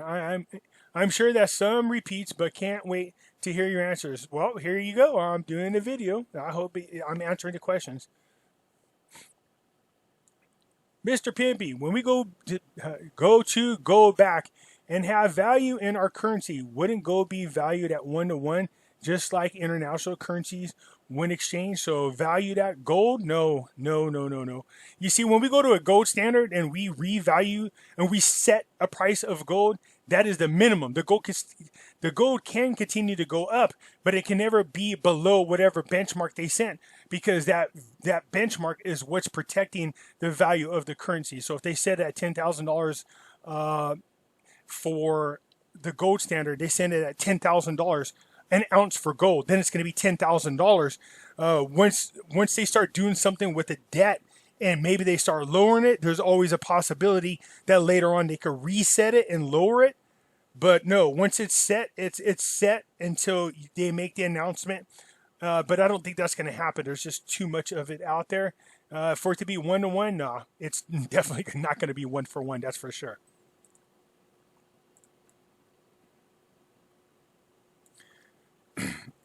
Is 24% premiums normal? I mean, I would have to wait until silver goes up 24% to get my money back. I bought mine at $31 Canadian 4 weeks ago, and now it's at slightly higher. No complaints, just pondering. So you're buying over in Canada. I don't know. There is some type of, people have been telling me you guys are paying a little bit more over there in Canada. My guess is because you guys don't have gold and silver, so the gold and silver is having to be imported into your country. So there's all kinds of taxes being slapped on there, and that's why you're paying more than we are. Dang, sneak across the border. No, I don't want to take, because I don't know if that's illegal or not, but, come over, buy it here, then go back. I don't know. Silver carries a higher premium as a percentage of spot price than gold, especially when demand is high. Yeah, it's high. Depending on what you bought, coins, rounds, bars, 24% is not way out of line for a governmented coin. Example, a silver maple leaf at $20 spot price may carry a $5 premium, which is about right. Some maybe a little bit lower. Gold is typically 3 to 8% premiums. Again, is higher when demand is higher. So most stackers go for the lowest premiums per ounce, while numismatics will pay higher premiums for coins they want. Yeah, that's a perfect example of who I am. And I explain that. So this is what I'm telling you guys. If you guys are new, just stack metals. Buy the bars, buy the rounds, avoid the numismatic coins. And that's because they carry a premium because they're collectibles. They have both metal value as well as collectible value, okay? So you will pay a little bit higher premium on those coins versus just rounds or bars, okay? One thing I like about money metals is they have some very competitive prices on the American Eagles as well as the gold maple leaves. I have both, to be honest with you, but the American Eagles are the most recognized worldwide and easiest to sell. Second is the maple leaves, in my opinion, and I have both, to be honest with you. So yeah, I like this, but yeah, as a numismatic collector, I'm dying right now because, I do have money that I'm investing in, but I see so many coins that I like and I want, and I'm trying so hard to avoid picking them up. Because I know where we are and I know what's going on. And I'm trying to stack as much as possible. Just for viewers' information, here in Australia, Perth Mint has very, very limited products to retail, public in silver, mostly out of stock. The precious metal dealers I'm buying from now, even though premiums are going up. So there are a lot of, even here in the United States, it's when we go there, you're seeing there's delays in shipments. So they're having what's called pre-orders for most people. I mean, I was over on AmpMix the other day, just to look real quick. I was on AmpMix because they were selling a coin that I wanted that had a very low mintage, but I was curious. And if I'm not mistaken, they are either out of stock. Oh, look at, there it is. Oh, don't look at it. Silver, bars by weight. Here's the 1 ounce ones. So these are pre-sale, so they don't even have them. They're in pre-sale, which means you have to order. But you can see right here, it says alert me. These ones are all out of order. Look at this Aztec calendar one. This is beautiful, but you are paying a little bit more because of these designs on here. But they do have them available. Look at that. So, you're looking at check or wire, $34. Bitcoin, $35.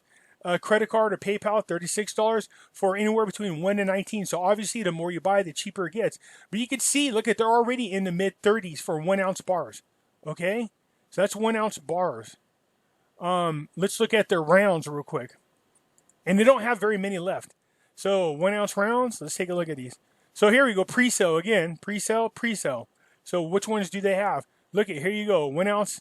Here's that Aztec calendar that I was talking about. Beautiful details. But anyways, yeah, so here's a 1 ounce silver round. But again, you're in the mid 30s. That's what you're paying for that. Okay, so let's look at the silver eagles with them. American Eagles, here we go.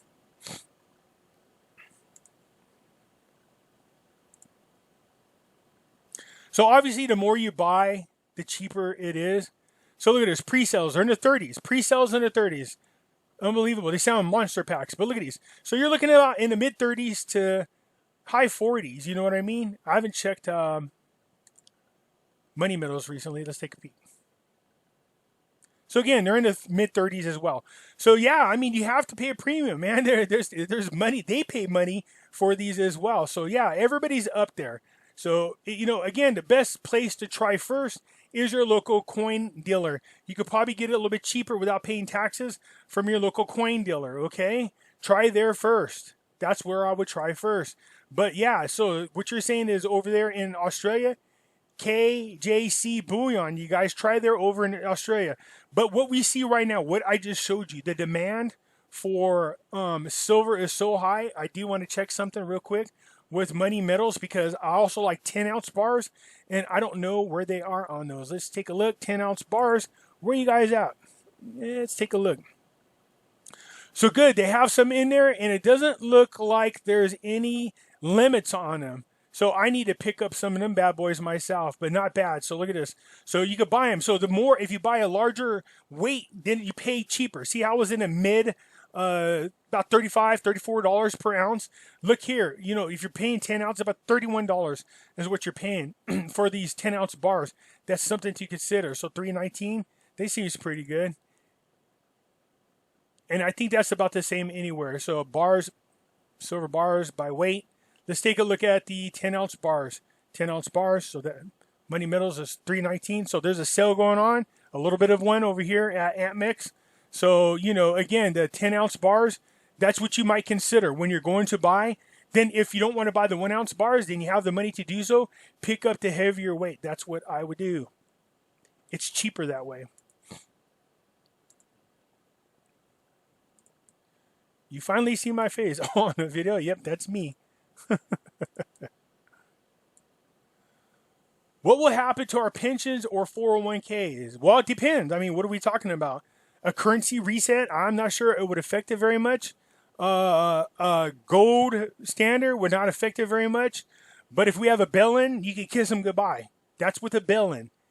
That's where I'm make no doubt about it. If the Democrats get in office, they're not going to be able to build an economy like Trump did. They have no intentions on doing it. Look what they did with the coronavirus. It's ridiculous. Ridiculous. They purposely crashed us, and they're going to push us into that global reset.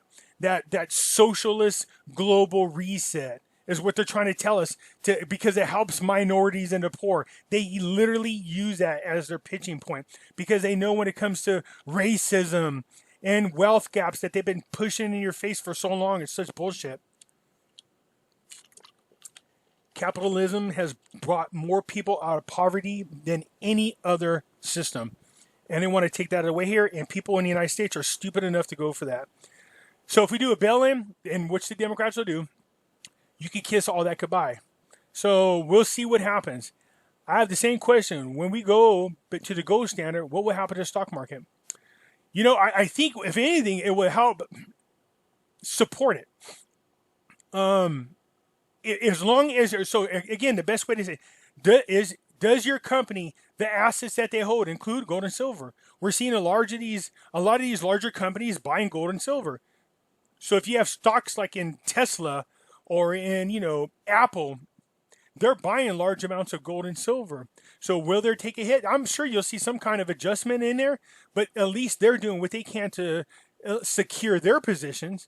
I don't know about their stockholders' position, but what you would do then is just hold on to the stock because they're not going anywhere and wait till we come out on the other side and then wait for it to rebound. It ain't going to happen overnight. It'll probably take about 10, 15 years, 20 years for it to rebound. You know what I mean? But I don't think you're ever going to see it get as ridiculous as it is now. They're artificially pumped. So your best bet is just have some of your portfolio in gold and silver. I really hope Pimpy gets to our question. He has so many. Gotta love Pimpy. Well, Lisa, there you go. I got to both yours and Fran's. So the short-term answer is, if you're nervous about cashing in or trading your 401k in for precious metals, for God's sake, at least do part of it. You know what I mean? Do like 20% of it. Put it into gold and silver. All right? That's what I would suggest. I mean, you heard Lynette Zhang. She doesn't have none of those, nor do I.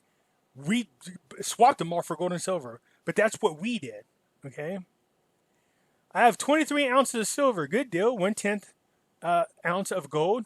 What do you think its worth will be in the UK? Will the value go up even though I'm not in the US? Yeah.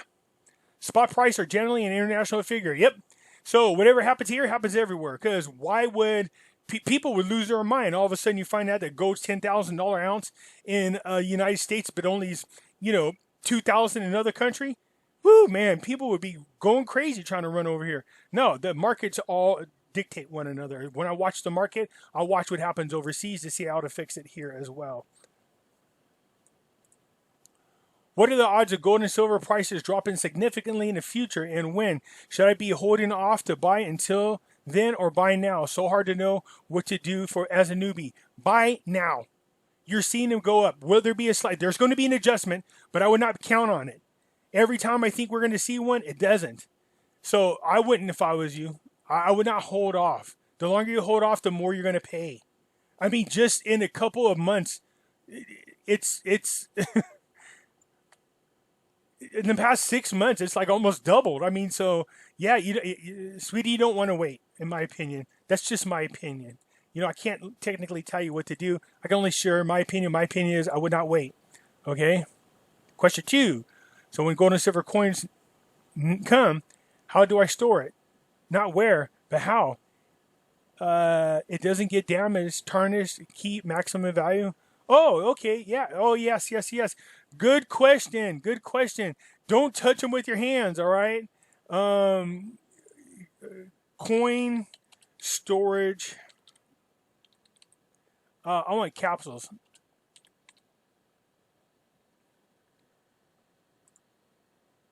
So these are called airtights. See these?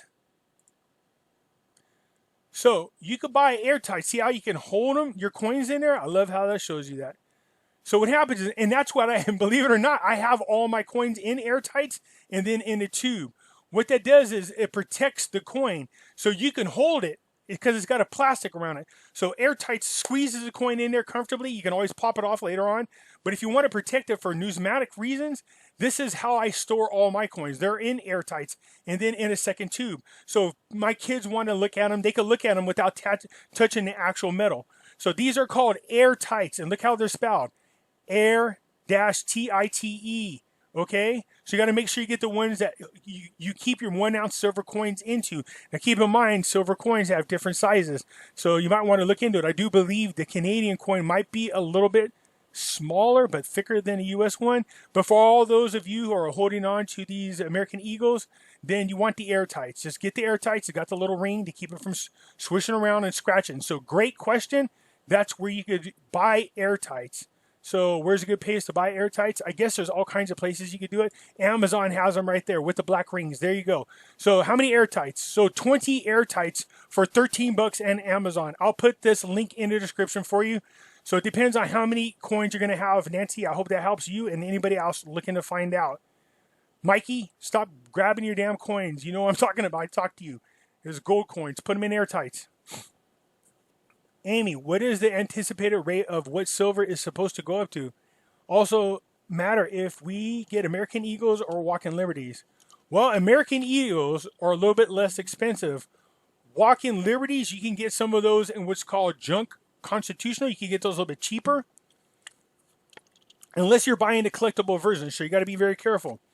So, Walking Liberties. These are these 50-cent pieces. You get them in junk mail. Or junk silver. I don't know why they call it junk silver. It's constitutional silver, but I know why it's called junk silver. That's because they have no numismatic collectible value. I think you have a choice on these, on how you buy these. You have the option to buy in 50-cent pieces, I believe it is. So here's your 90% silver half pieces. So in here you will see these are the Walking Liberties. You see this? And it's much cheaper, believe it or not, than the American Eagles. As a matter of fact, for those of you who don't have a lot of discretionary funds, then you probably want to buy these right here. You have to buy them in $5 face value bags, but this is a better deal for you because it's much cheaper and closer to spot than anything else, all right? So you guys go in there, we see where it says silver. Go over here, not junk silver, but go where it says 90%, half dollars. Or you can even do 40%, but I would stick to the 90. Stick to the 90. So you come over here, and there they are. You get these coins. They're really nice, all right? So you'll have them in here. You'll have probably some Benjamin Franklins, some Kennedy dollars. You have a mixture of them. So, yeah, get those. But you don't have to worry about protecting those in a airtight, all right? You can get those. Those are Walking Liberties if you buy them via junk silver or your best bet. Amy, that's what I would do. Hey there, Pimpster. How high would silver have to go before you sold it? Love your show, man. Got my goods the other day. 1,000 ounces of silver and 22 ounces of gold. Let's get her done. Right on, Brad, man. Good job. So I'm digging that. That's a great pickup right there, man. Congratulations on that. Now, I hope you just seen where I'm talking about airtights. You might consider that for that. So if you want to keep the value of your gold and silver, because it will have monetary value to collectibles. So it depends on how long you plan on keeping them for. You might want to protect them and don't smudge them with your fingers. Just a suggestion. Because if you're anything like me, I play with my coins all the time. So yeah, great deal. How high would it have to go? If I start seeing silver and gold get up around the silver around the $300 ounce, it'll start catching my attention. But I really think it's going to go much higher than that.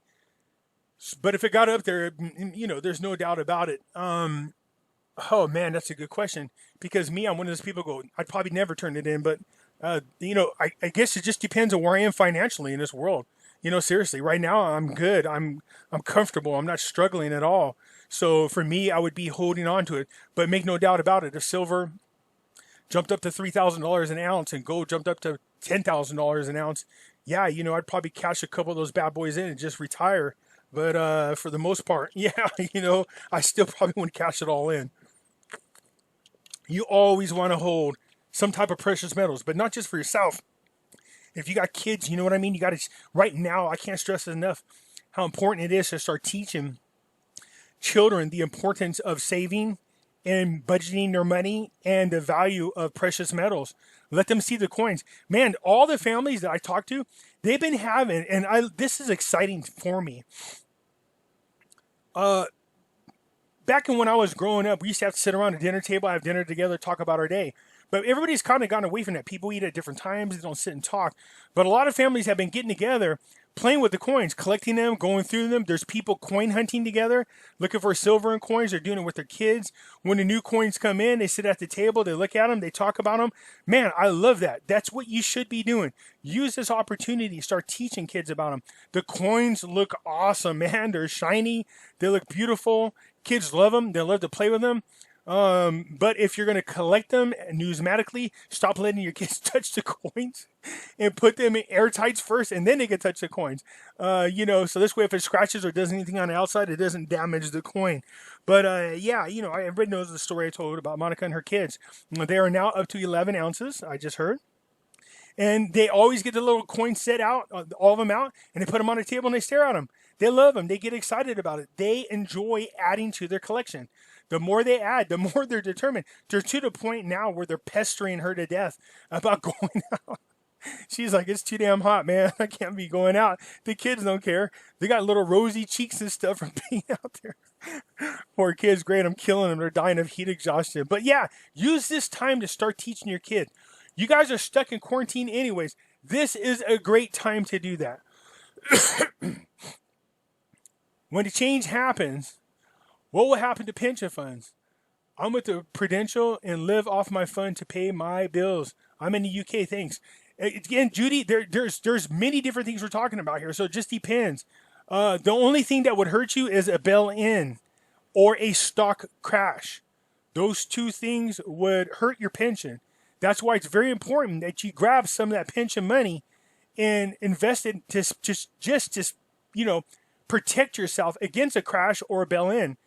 Buy precious metals. That's what I would do, sweetie, if I was you, okay? Consider that. Everybody should have part of their investment portfolio into precious gold, precious metals, all right? What will happen to any cash that is in the bank or credit union when all this happens? Should we leave our money in the banks and pull it out and put in gold and silver or cryptos? Thanks. I can only tell you what I did. It's up to you. Because I'm in a safe situation, so I'm not worried about, my stuff's protected. But a lot of you don't live in an area that's maybe safe. If we're talking about a stock at market crash or a bail-in, I thought credit unions would be safe. But when I see what happened in Cyprus, no banks nor credit unions, all of them got hit. They all did a bail-in. So everybody lost their asses off, right? And I mean literally. Lost everything except for what was insured. Okay. So I don't have any money in the bank. I don't have any money in stocks. I don't have any money in IRAs. I have enough money in my safe for emergencies, up to 6 months worth. And I have everything else in gold and silver. I do have some money in cryptocurrencies, but something tells me they're going to mirror the market. So when the market crashes, most likely you're going to see cryptos crash too. Okay, that's just my opinion. You might see one or two that survive the punch as people start running over to seek safe havens. But there's something about cryptocurrencies that just I haven't been sold 100% on.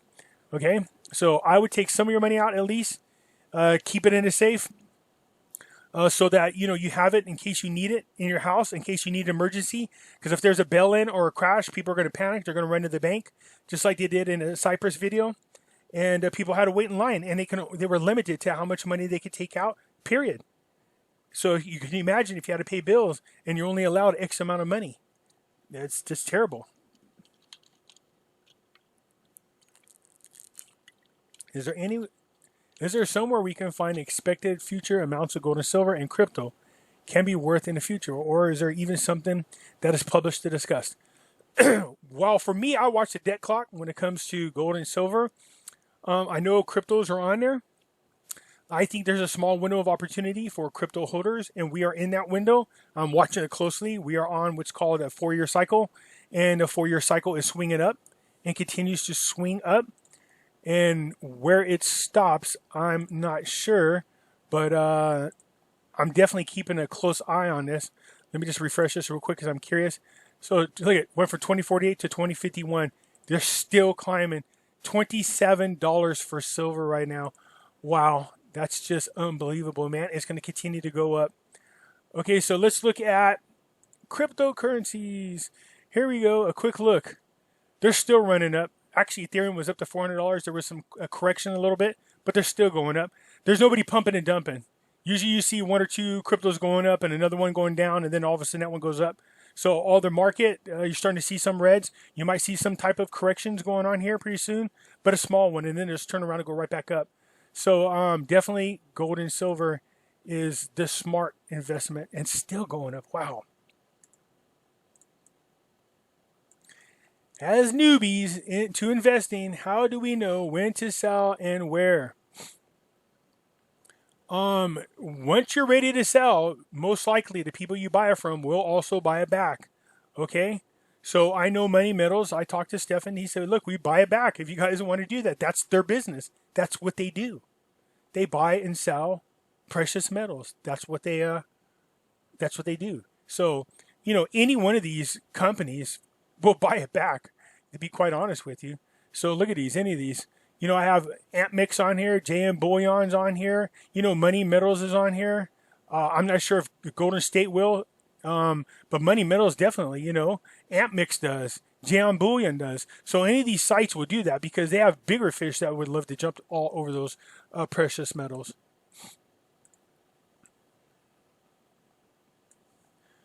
Are we going to have to pay SS and Medicare, also state taxes when transition happens? So right now, I know Trump wants to do away with payroll tax altogether. He has a different way to fund what he's talking about, Medicare or the entitlement programs. So, and a way that's going to secure them, which I like, but we'll see.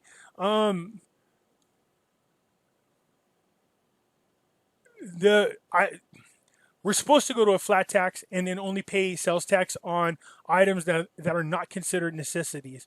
So Medi-Cal, no taxes on medical insurance, no taxes on clothing, fooding, housing, anything like that, medicines, anything like that that's considered a necessity, there's no taxes on. But if you want to smoke cigarettes, drink alcohol, there's going to be taxes on there. Okay, so that's what NESARA GESARA is saying. Can you explain to people why they should physically hold the gold and silver rather than having it in a safe deposit box or anything crazy like that? Yeah, that's because any kind of bail-in, they take whatever's in your safety deposit box as well. So if you have money stashed in there, gold, silver, those are all part of the grab. They could do that. They can legally do that. That's what happened over in Cyprus. That's what happened. They took everybody's stuff, including things inside their safe deposit box. So there's a saying we have in the precious metals industry, and that is, if you don't physically have it, you don't own it. Now, for those people who have large amounts, I know it's scary. Money Metals does have a separate security vault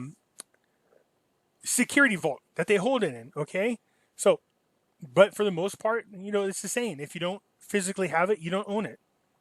The government could be very, very slick, very tricky. Now, I don't see Trump doing it, taking it from us, but you could bet your damn dollar that if the Democrats get in there, they have no problem with taking it.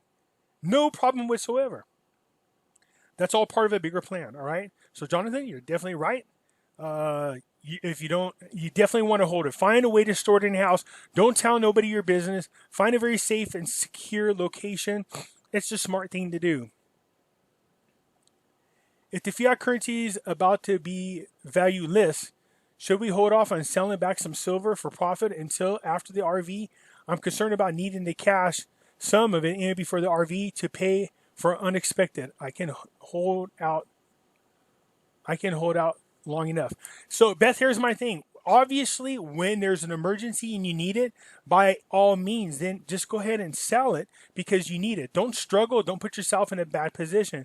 But you want to try to hold on to the gold and silver or any precious metals until we get to the other side of whatever the hell is going on and we see what the new monetary system is. So if we go into the gold standard, obviously then you would trade in your gold and silver coins and get the new currency, the new one supported by gold and silver, and you're going to get a lot more of it than you are spending to get the gold and silver today.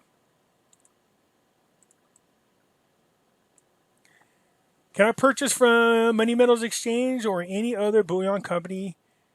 Can a purchase be confiscated by the government if the Dems would get in office? Does this company report purchases made, whether it be in coins and bars? They don't report anything to the IRS. I'm sure they keep records of purchases. I mean, by law, they got to be able to explain where the hell everything went. Great question.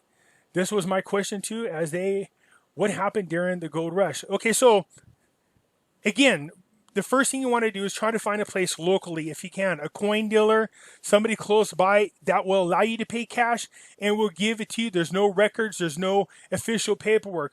My guess is that when people buy from anybody over the internet, you have to explain to the government who, what, where. So this is why it's important for you to find a stash place. Hide it somewhere in there. They have no idea whether you gave it to some family members or lost it or somebody broke into your house and stole it. There's no way to know that. You know what I mean? So if it's in your possession, just find a great place to hide it. All right? It's nobody's business. A lot of people did that when they were confiscated back in the olden days. Now I don't want you to think they're going to run door to door, although they might. Who knows? Knows the Democrats are terrible. But they mostly went after people with much bigger holdings. What they did is they stuck out a notice for the rest, telling people it was against the law to hold it, and you would get in trouble for it. But they couldn't go to everybody's door. There's too many people here. So for some of us, we don't have enough for them to care about. You know what I mean? But there are some people out there that, like my friend Numi, he has 600 pounds of gold, 3.5 tons of silver. Yeah, he literally has been collecting since the early 70s. And he has one of those storage containers that you see on the back of trains or in the back of trucks. 2 of them buried on his property. It's hidden. He stores it in there. He would be a target. He would be somebody that they would go after, man. So I'm just saying.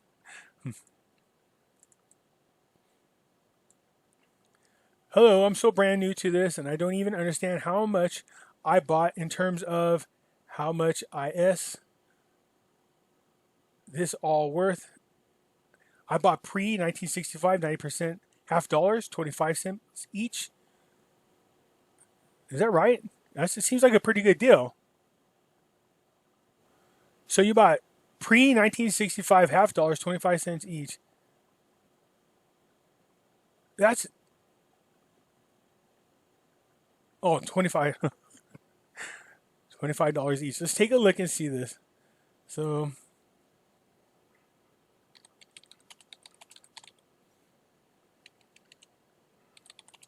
silver value in a pre-1965 silver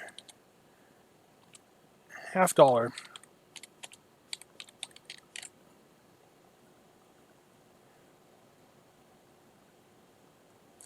Well, 25 each seems pretty high. How many of them did you get? I bought pre-1965 $half, 25 each per my $5. 25 each. Oh, 25 coins each? I hope you didn't pay $25 for each half coin. Plus my free Paul Revere. Oh, if you got it from Money Metals, no, their prices are really super competitive for pre-65 junk metal. Actually, it's probably as close as you're going to get to spot price. That's a still of a deal. The junk silver, they call it junk again. It drives me crazy. But Money Metals, oh hell yeah, they have a really good deal over there on these pre-1965 coins. Again, I just showed you. So yeah, definitely that's a good deal. That's a very, in my opinion, it's very affordable. Try to buy as much of that as possible if you can. So this is what I was talking about before. So this pre-65 $half, you know what I mean? It's not bad. You know, if you got discretionary funds and you bought them for your $5, that's a great deal. I thought you meant you're paying 25 for each 50-cent piece. I was like, no, that's not a good deal. But no, I see what you're saying. You bought, my guess is you're saying you bought the $25 bags is what I'm guessing. So for each of your $5, I might be wrong. But yeah, that's a good deal. That's a really, really good deal. It's very close to the spot market. So I want to keep investing. I have dollars in bank going to use for additional. That seems off in future. Should I buy silver until ready to do construction? Thank you, Pimpy. Yeah, if you are, it's smart to hold it. Now, don't get me wrong. Look, if we're being honest, in any investment, there's a risk. Could the price of gold or silver go down? Yeah, of course it could. But you know, right now, what we're seeing happening around the world, it's unlikely. I'm not going to say impossible, but you can see the markets are running, and with everybody afraid of definitely a Democrat getting into office, the scarcity of metals, what the our money being printed like it's candy, financial crisis around the world due to the Rona. Yeah, there's no doubt it's going to continue to go up. So the cool thing is, depending on how much money you have, what you might consider is reaching out to Money Metals, and they have it where you could store your precious metals with them. And then what you might want to do is when you're ready to use your money for construction, and if you didn't want to sell it back, or you could sell it all back and then they instantly have it. You can get your money pretty quick because they're already holding your money for you. Or in case you want to hold it, what you could do then is take out a loan, and you could get a quick loan because they're holding your metals. They already have the collateral. I believe it's up to 75% of your holdings. So then you could get the money that way and then still keep your silver and just make the payments to pay off the 75%. All right? That's something to consider. See, that's the great thing about Money Metals. They got all kinds of nifty programs that I was not aware of. So keep on investing. I would. It won't hurt you. So how do you keep track of the growth of the 50%? You don't. You watch the market on the silver, and just understand it takes. I think it's $1.40 worth of your 50-cent pieces. Any combination. Well, you only have 50-cent pieces, so you know $1.40 is equal to 1 ounce of silver. So you just figure out how many of them in there you have, and divide it by 3. No, let's do it this way. So if you bought $25 worth, I'm just saying you bought the $25 bag. I don't know if you did or didn't. So if you bought the $25 bag, right?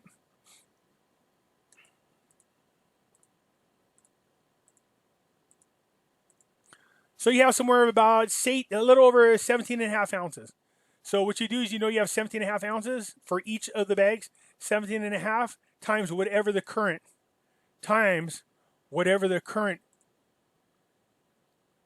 silver value is, and you have just a little over that. So it's $27.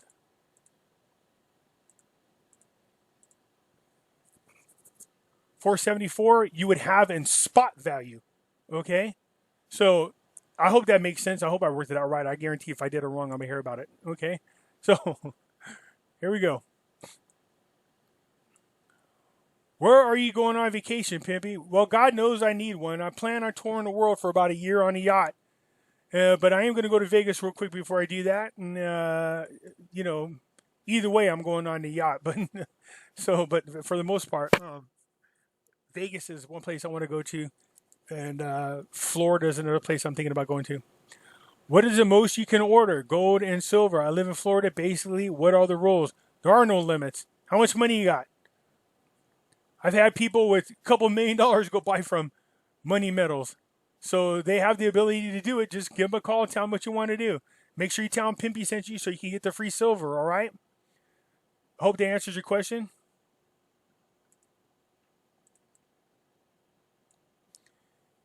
Pimpy, why would silver rise on a gold standard when it's the gold backing the currency and not the silver? Previous gold standards only used gold. So why would the next standard use anything other than gold? Well, I mean, they call it the gold standard, but basically it's precious metals. There's going to be a set on the price of silver automatically. What's going to happen is it's like cryptocurrencies. Once Bitcoin goes up, the rest of them usually go behind them. So if the change in value of gold goes up, the gold to silver ratio, that would be ridiculously wide, that ratio. And just precious metals people know that that's ridiculous, and it'll just automatically go up. So if gold goes up, silver's going to follow. Okay, and not to mention the fact that silver is a much better commodity anyways, in my opinion. They just call it the gold standard.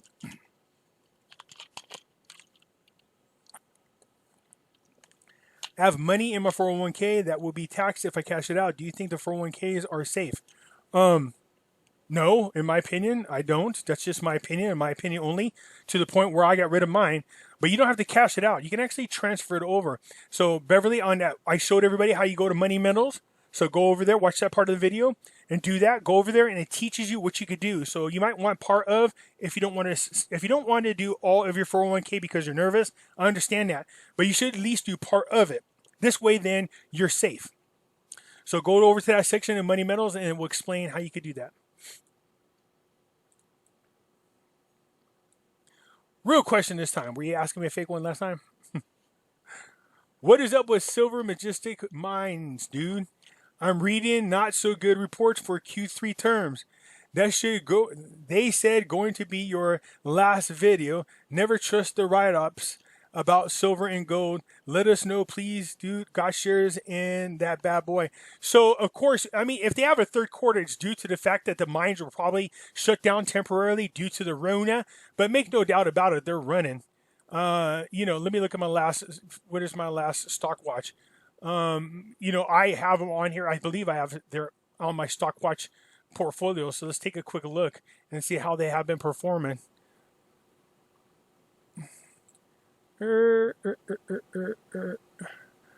First Majestic.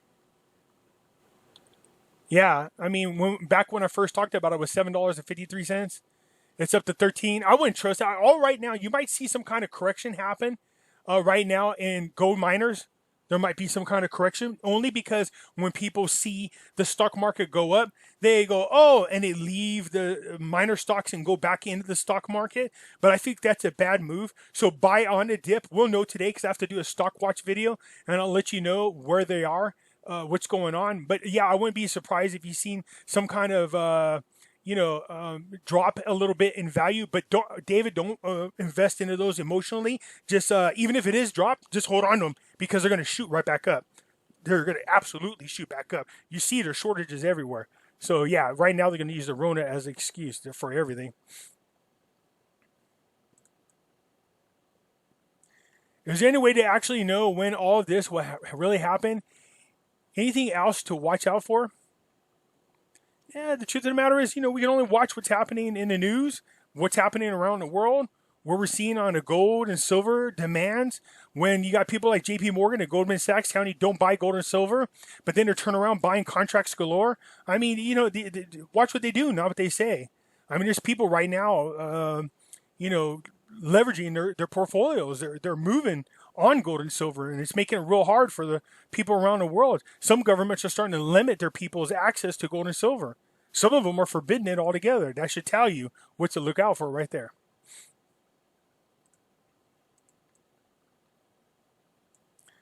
Love your channel, Pimpy. Thank you for doing what you do. Do you think an uncirculated 2008 ZIM note will get any value once we go through NESARA? We purchased a 1 trillion and a 250 billion notes last year. We also purchased some silver. Really excited about that. Do you think there's any chance that the spot of silver will go up to 50 an ounce? I think 50 an ounce is realistic. I do. I really do. As far as the ZIM dollars, I don't know a lot about them because I don't hold them.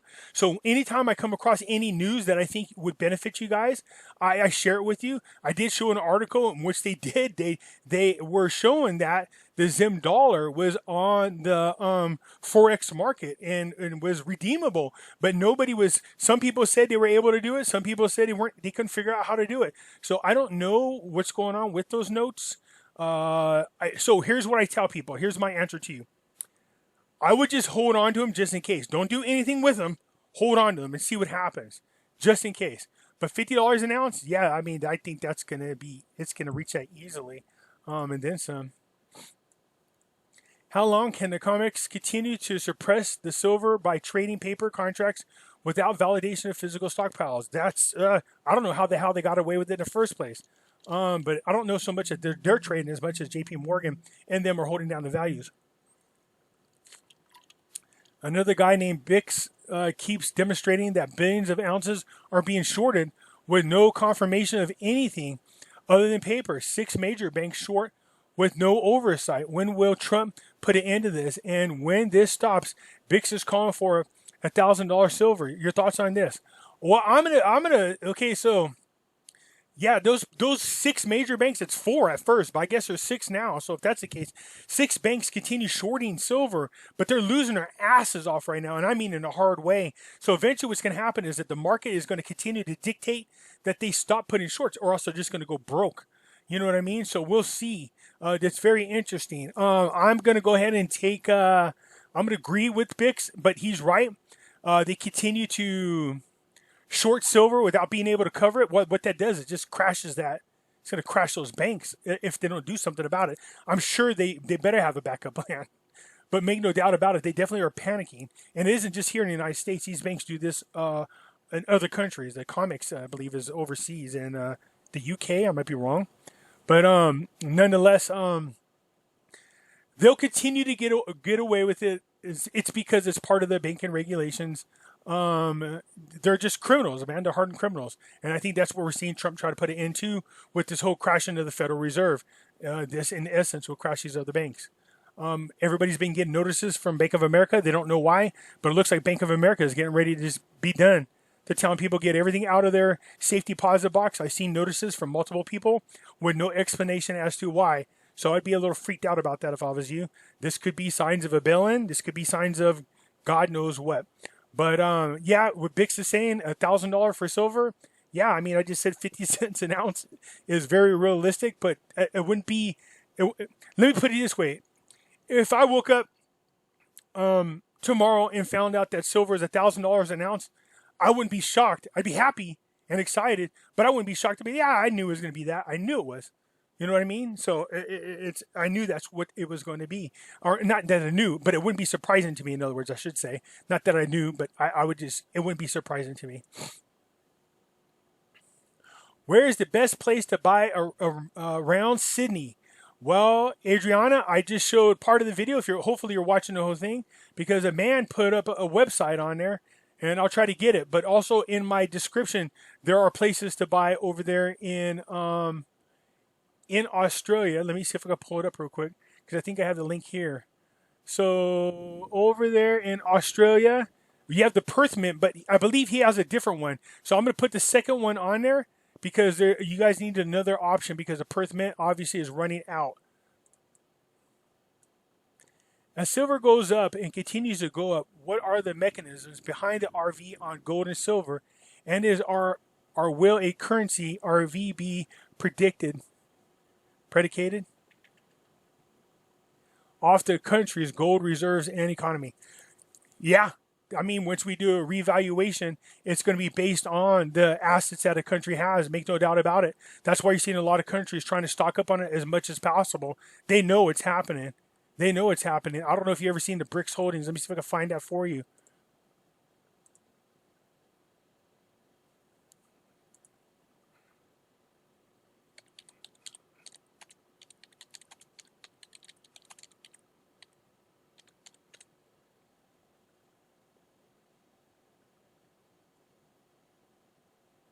I think it's in this one here. Let me see.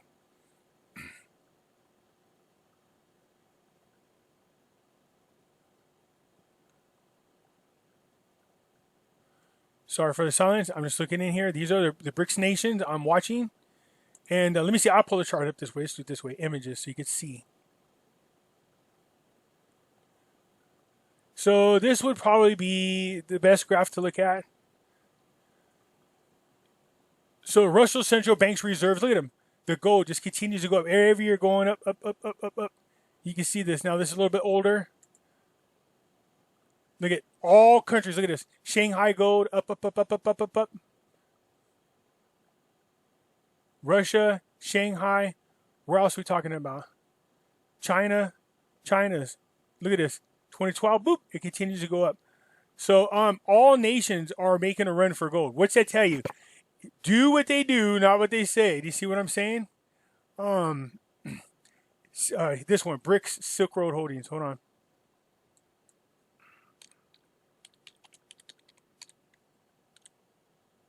Here we go. This is known as the gold holdings of the Silk Road Gold Demand. All right, so look at this. Gold holdings of India, Russia, Turkey, China. Look at this. Look at their holdings. What's that tell you? That should be telling you everything you need to know. They're wanting to get away from the dollar as the world's reserve currency. They're buying up gold and silver like crazy. Look at this. This person's talking about gold at $32,000 an ounce and silver at $500. That's a very realistic goal. All these people have been saying this for years. This only goes to 2017. Let's see if they got it up to 2020. I'm just trying to show you guys what the heck's going on. Yeah, so they don't have the 2021, so we have no idea. So again, so you can see this is called a Silk Road Initiative. I don't know if you guys ever heard about that. So yeah, you can see everybody is making a run for it. So if the governments are buying it and businesses are buying it and they're telling their whales of investors to buy it, you should be doing the same thing. If you took all your money out of the shelter funds to go into gold and silver, how do you avoid the tax implications of doing this? The government knows that you took it out and will want it at least a normal percentage. So right now, while we're in the Rona, you can remove it. And I think it's there's no taxes on a certain dollar amount. So look into that. I know right now, while we're dealing with the Rona, you can take money out for emergency purposes and not pay no taxes or very, very small taxes. So somebody leave a comment about that, because I seen it talked about many times. So I think you can take up I think it's $200,000 or $250,000 without paying any taxes for emergency reasons out of your IRA accounts and stuff like that. So I did show that on another video. So you can use this as an opportunity to probably move into gold and silver a little bit without being penalized for it. But like I said, go over there to where on Money Metals and just read that where I showed you where it says retirement accounts, and it'll help you out. They know a lot more than I do in that area. Hey, Pimpy, love what you do. Thank you. When we go back to the gold standard in the United States, any idea of how houses, food, wages, prices of these things would look like? Would a candy bar be 25 cents? Would anything in the price be brought down because we are so inflated? Yeah, I think what you're going to see happen, and this is for sure, you won't really see it happen here. You'll just notice that the money that you had before, you couldn't buy as much as you used to. So it's the purchasing power that changes. Most people, it'll happen and you won't even notice it. You know what I mean? You'll just notice that, well, this, gallon of milk used to cost $3 and now it costs $5. Well, okay. And they just go along with it. That's what inflation does. It just slowly takes your money. That's what would happen. But if we go to some type of revaluation and go into a new gold-backed currency, well, that lowers inflation. Inflation technically stays somewhere around 0.5%, maybe goes up maybe about 1%. So yeah, we should see then companies really competing for your business. And one of those ways is to lower and make sure that we get our damn candy bars for 25 cents again. Okay. So yeah, you might see where people are having to lower prices to be more competitive in a new economy because, you know, a lot of companies might close down. We're going to see a lot of new businesses opening up. There's going to have to be some changes. We can't go right back in the same vicious circle. We just can't. All right. I don't think we should have credit cards. I think we should get rid of them. Seriously. All credit cards gone. And we should never be allowed to do that because that's how they keep us indebted. You should only be able to spend the money that you have. If you don't have it, then you don't get it. If you're going to get a loan for a car or a house, you have to be making a certain wage, and you have to, and it has to be able to be like it is. What is it? 3 times the amount of your bills. This way, then there's a wiggle room in there. So everything has to be rethought about and how we need to reapproach things, in my opinion, so that we don't get imprisoned by these people anymore. Hi, Pimpy. If I buy coins, why is the price so much higher? When reselling, do they pay you the spot price or silver or a lot more? It just depends. If you sell them to individuals, you can still probably you could recoup your money. Hold on to your coin, it will go up. Some stores will look at spot price and they'll tell you they'll only give you spot. They won't give you more than spot. That's how they make their money. But you're better off selling them to individuals than you are to stores. Sell back to Money Metals. Maybe they'll give you a deal. I've never sold anything back to them, but I know they do buy. I'm not interested in reselling my silver. When it hits value, I like to sell. Okay. What do we sell to or where? Right back to where you bought it from. And there's plenty of places that will be available for people to sell to. What is a good level of silver for a single person? You know, Gary, I was telling everybody you want about 1,000 ounces of silver. And if you can't afford that, then you do everything you can to get there. If you already can reach that, then continue stacking onto it. Okay, so a single person, look, think of it this way. Think about if you want to retire on the other side. And let's be conservative. Let's be super conservative. Let's say you want to retire on the other side and gold, we know for sure, silver is going to get to $100 an ounce. So you tell yourself 1,000 ounces, that's a pretty good deal. That gives me $100,000 minus tax and fees. Can I live off of whatever's left over? If not, then you just continue to add to it until you tell yourself, if this turns out to be $100 an ounce, where would this put me? You know what I mean? For me, I did it at $50 an ounce. And if I tell myself, if silver goes up to $50 an ounce, how many ounces do I need to get to a level where I could retire? So this is what I'm doing it based on $50 an ounce. I think it's going to go way higher than that, but I'm being conservative. It's better to underpromise myself and overdeliver. So, just keep stacking as much as you can. Some of you guys got them old beat up cars out there, sell for junk metal. You know what I mean? Do something like that. You guys been talking about fixing their car and you haven't done anything to it. Somebody else will pick it up from you. Right now, you could go buy it later. Hell, instead of fixing it up, if you put that money into gold and silver, when it goes up, you could buy that car instead of rebuilding it. Why is nobody talking about copper? I talked about copper, Amy. I have copper. I buy copper. Copper, the reason why copper goes up in times of crisis, because people think about ammunition. There's a lot of people that melt the copper down and make their own bullets. They do. That's why I buy it. I have pounds of it. It's really, really cheap right now. You go to Amazon and buy like these 100-ounce bars for like $5. So yeah, buy it. It's another one of these metals that will go up in value. So if the doo-doo hits the fan and copper is not going to be available to people, you can imagine what you could do to barter with it. So yeah, I buy copper. I have a lot of it. Can you travel internationally or domestically on a plane carrying bullion?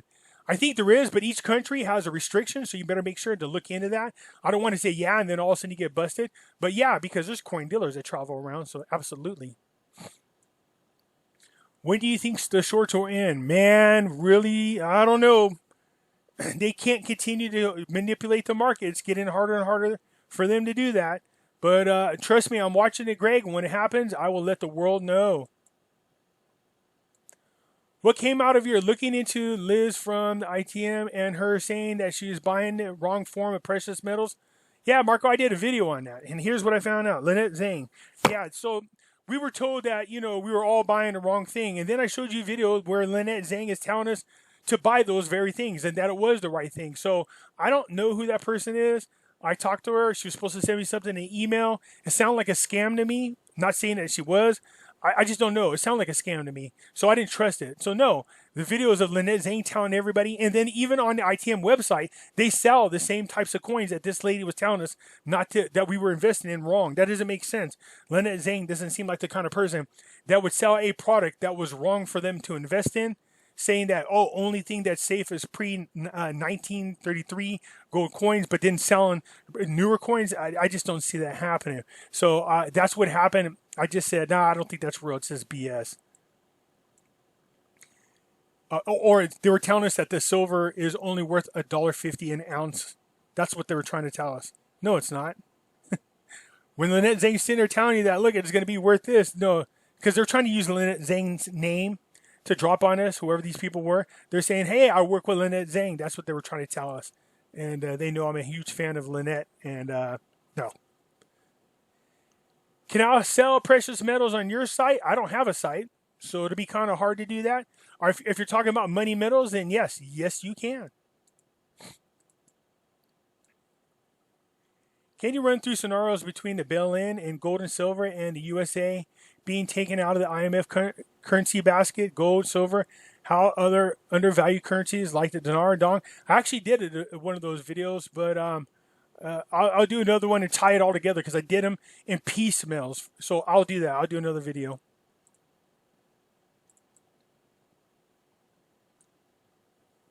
Actually, if I think about it, go to this video. So of my videos that I have on there, if you want to see what I'm talking about, go to this video here. So on my YouTube channel, I have a video that has that information in there, okay? So if you look at my videos here, and you go to the one with Trump on the front. Well, Trump's on a few of them, so let me show you which one.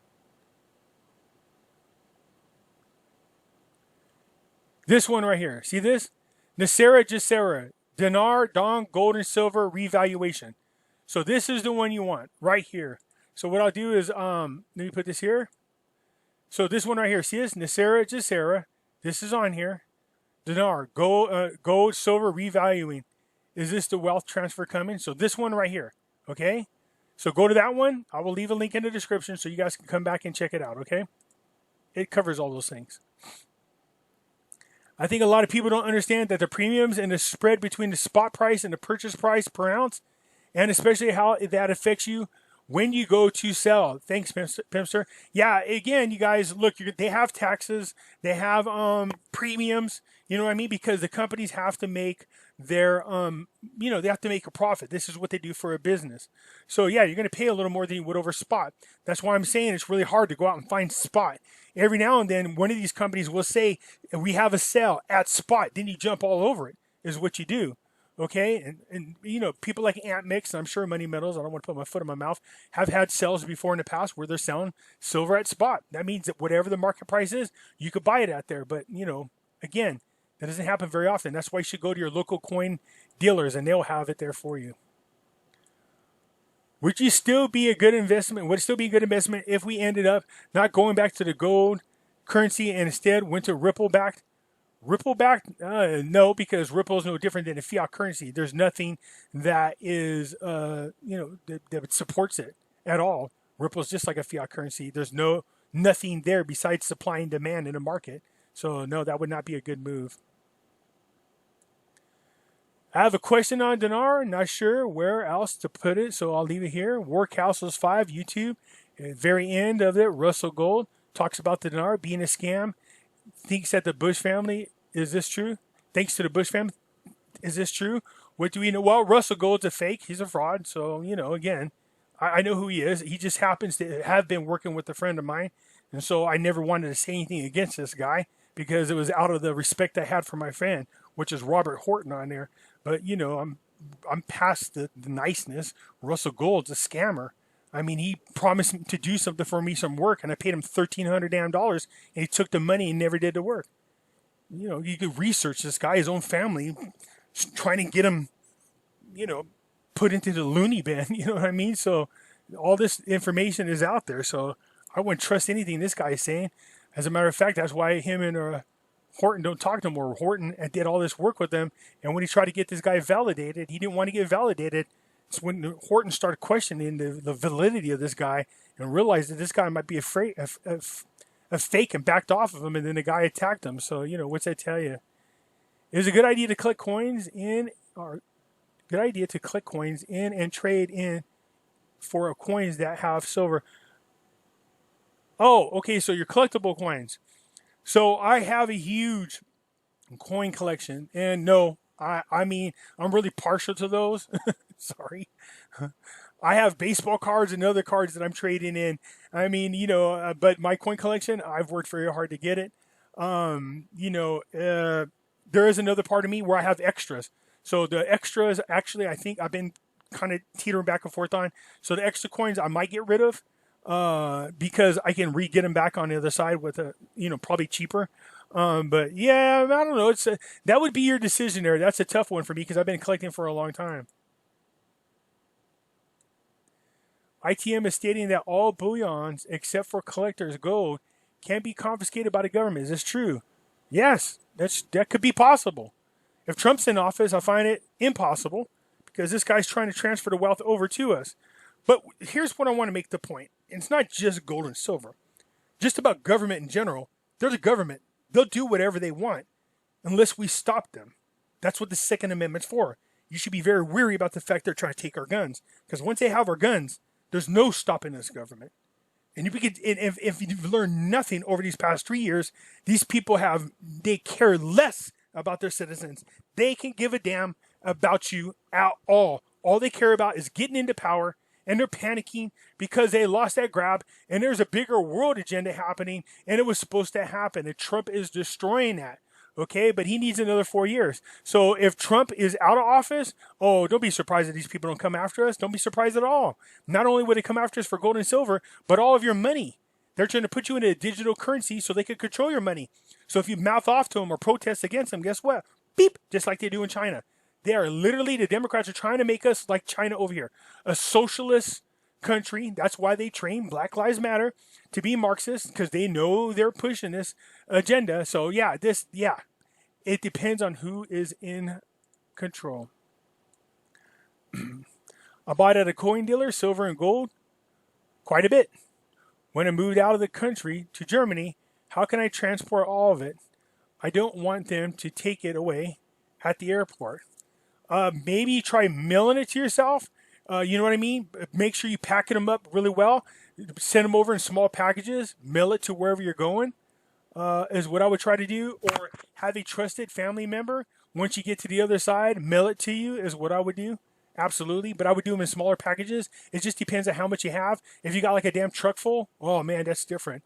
There are companies you could pay that can securely transport those large amounts. I mean, I told you I got a friend who's got a very large amount, and when he had to transfer it over to where he was, he had to pay transfer fees, and it was big. It was big, but he's rich. So, okay, I heard something that's strange. It was stated we might have to take the chip to receive money. That is part of the new Great Reset.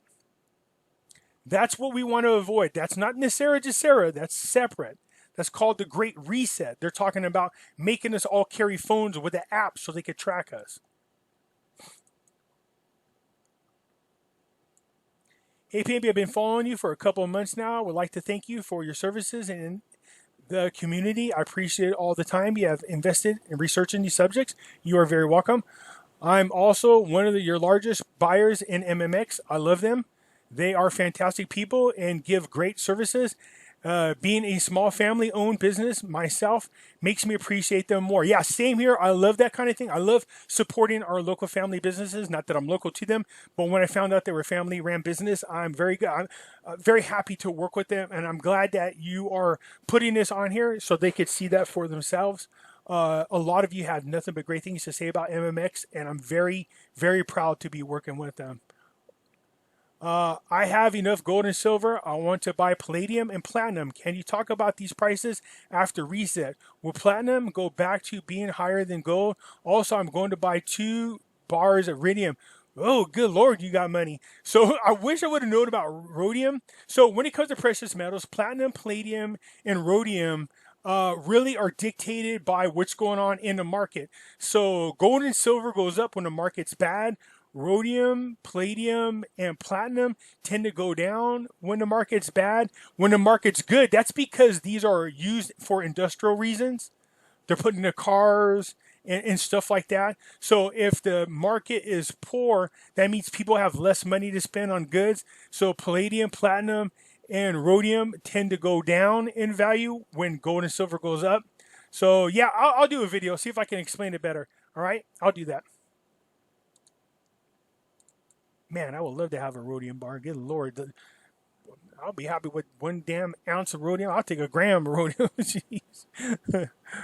Where do you buy fractional in Australia, please? Perth Mint, unallocated bullion, safe. So, Maria, I am going to put a link in the description, both for Perth and one other place where you can go, okay? We're almost to the end here, people. Are we likely to see an increase in the next few months of gold and silver or in the next few years? It's happening now. Where you been? It's been happening. I see reports both, and I'm curious your thoughts. By increasing, I mean silver at 1,000. Oh, you mean jump up in value? Again, it's just really, there's a lot of us that think something's coming up here within the next 3 months. August, September, October are obviously big months for us, and we're keeping an eye on them closely. What could Trump put into place so that the next presidential election, who wants to go to digital currency? Nope. At this point, wouldn't junk silver and rounds be better for people to buy rather than coins with numismatic value? Yeah, of course it would. It's cheaper than numismatic coins. And I explain that to people. But, I mean, there's options for you on there. Shop around on a website. You could see that. So what could Trump put into place?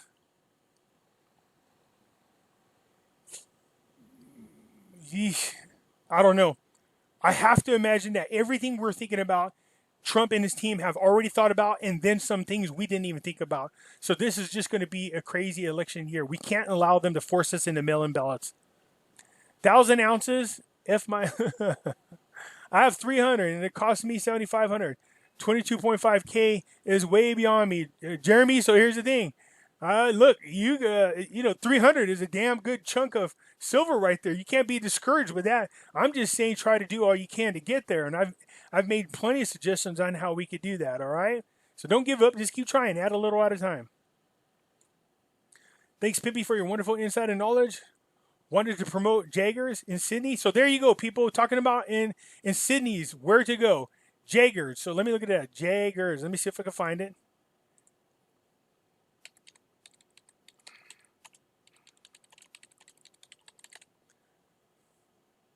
Did I spell it wrong? Jaggers? Jaggars, my bad.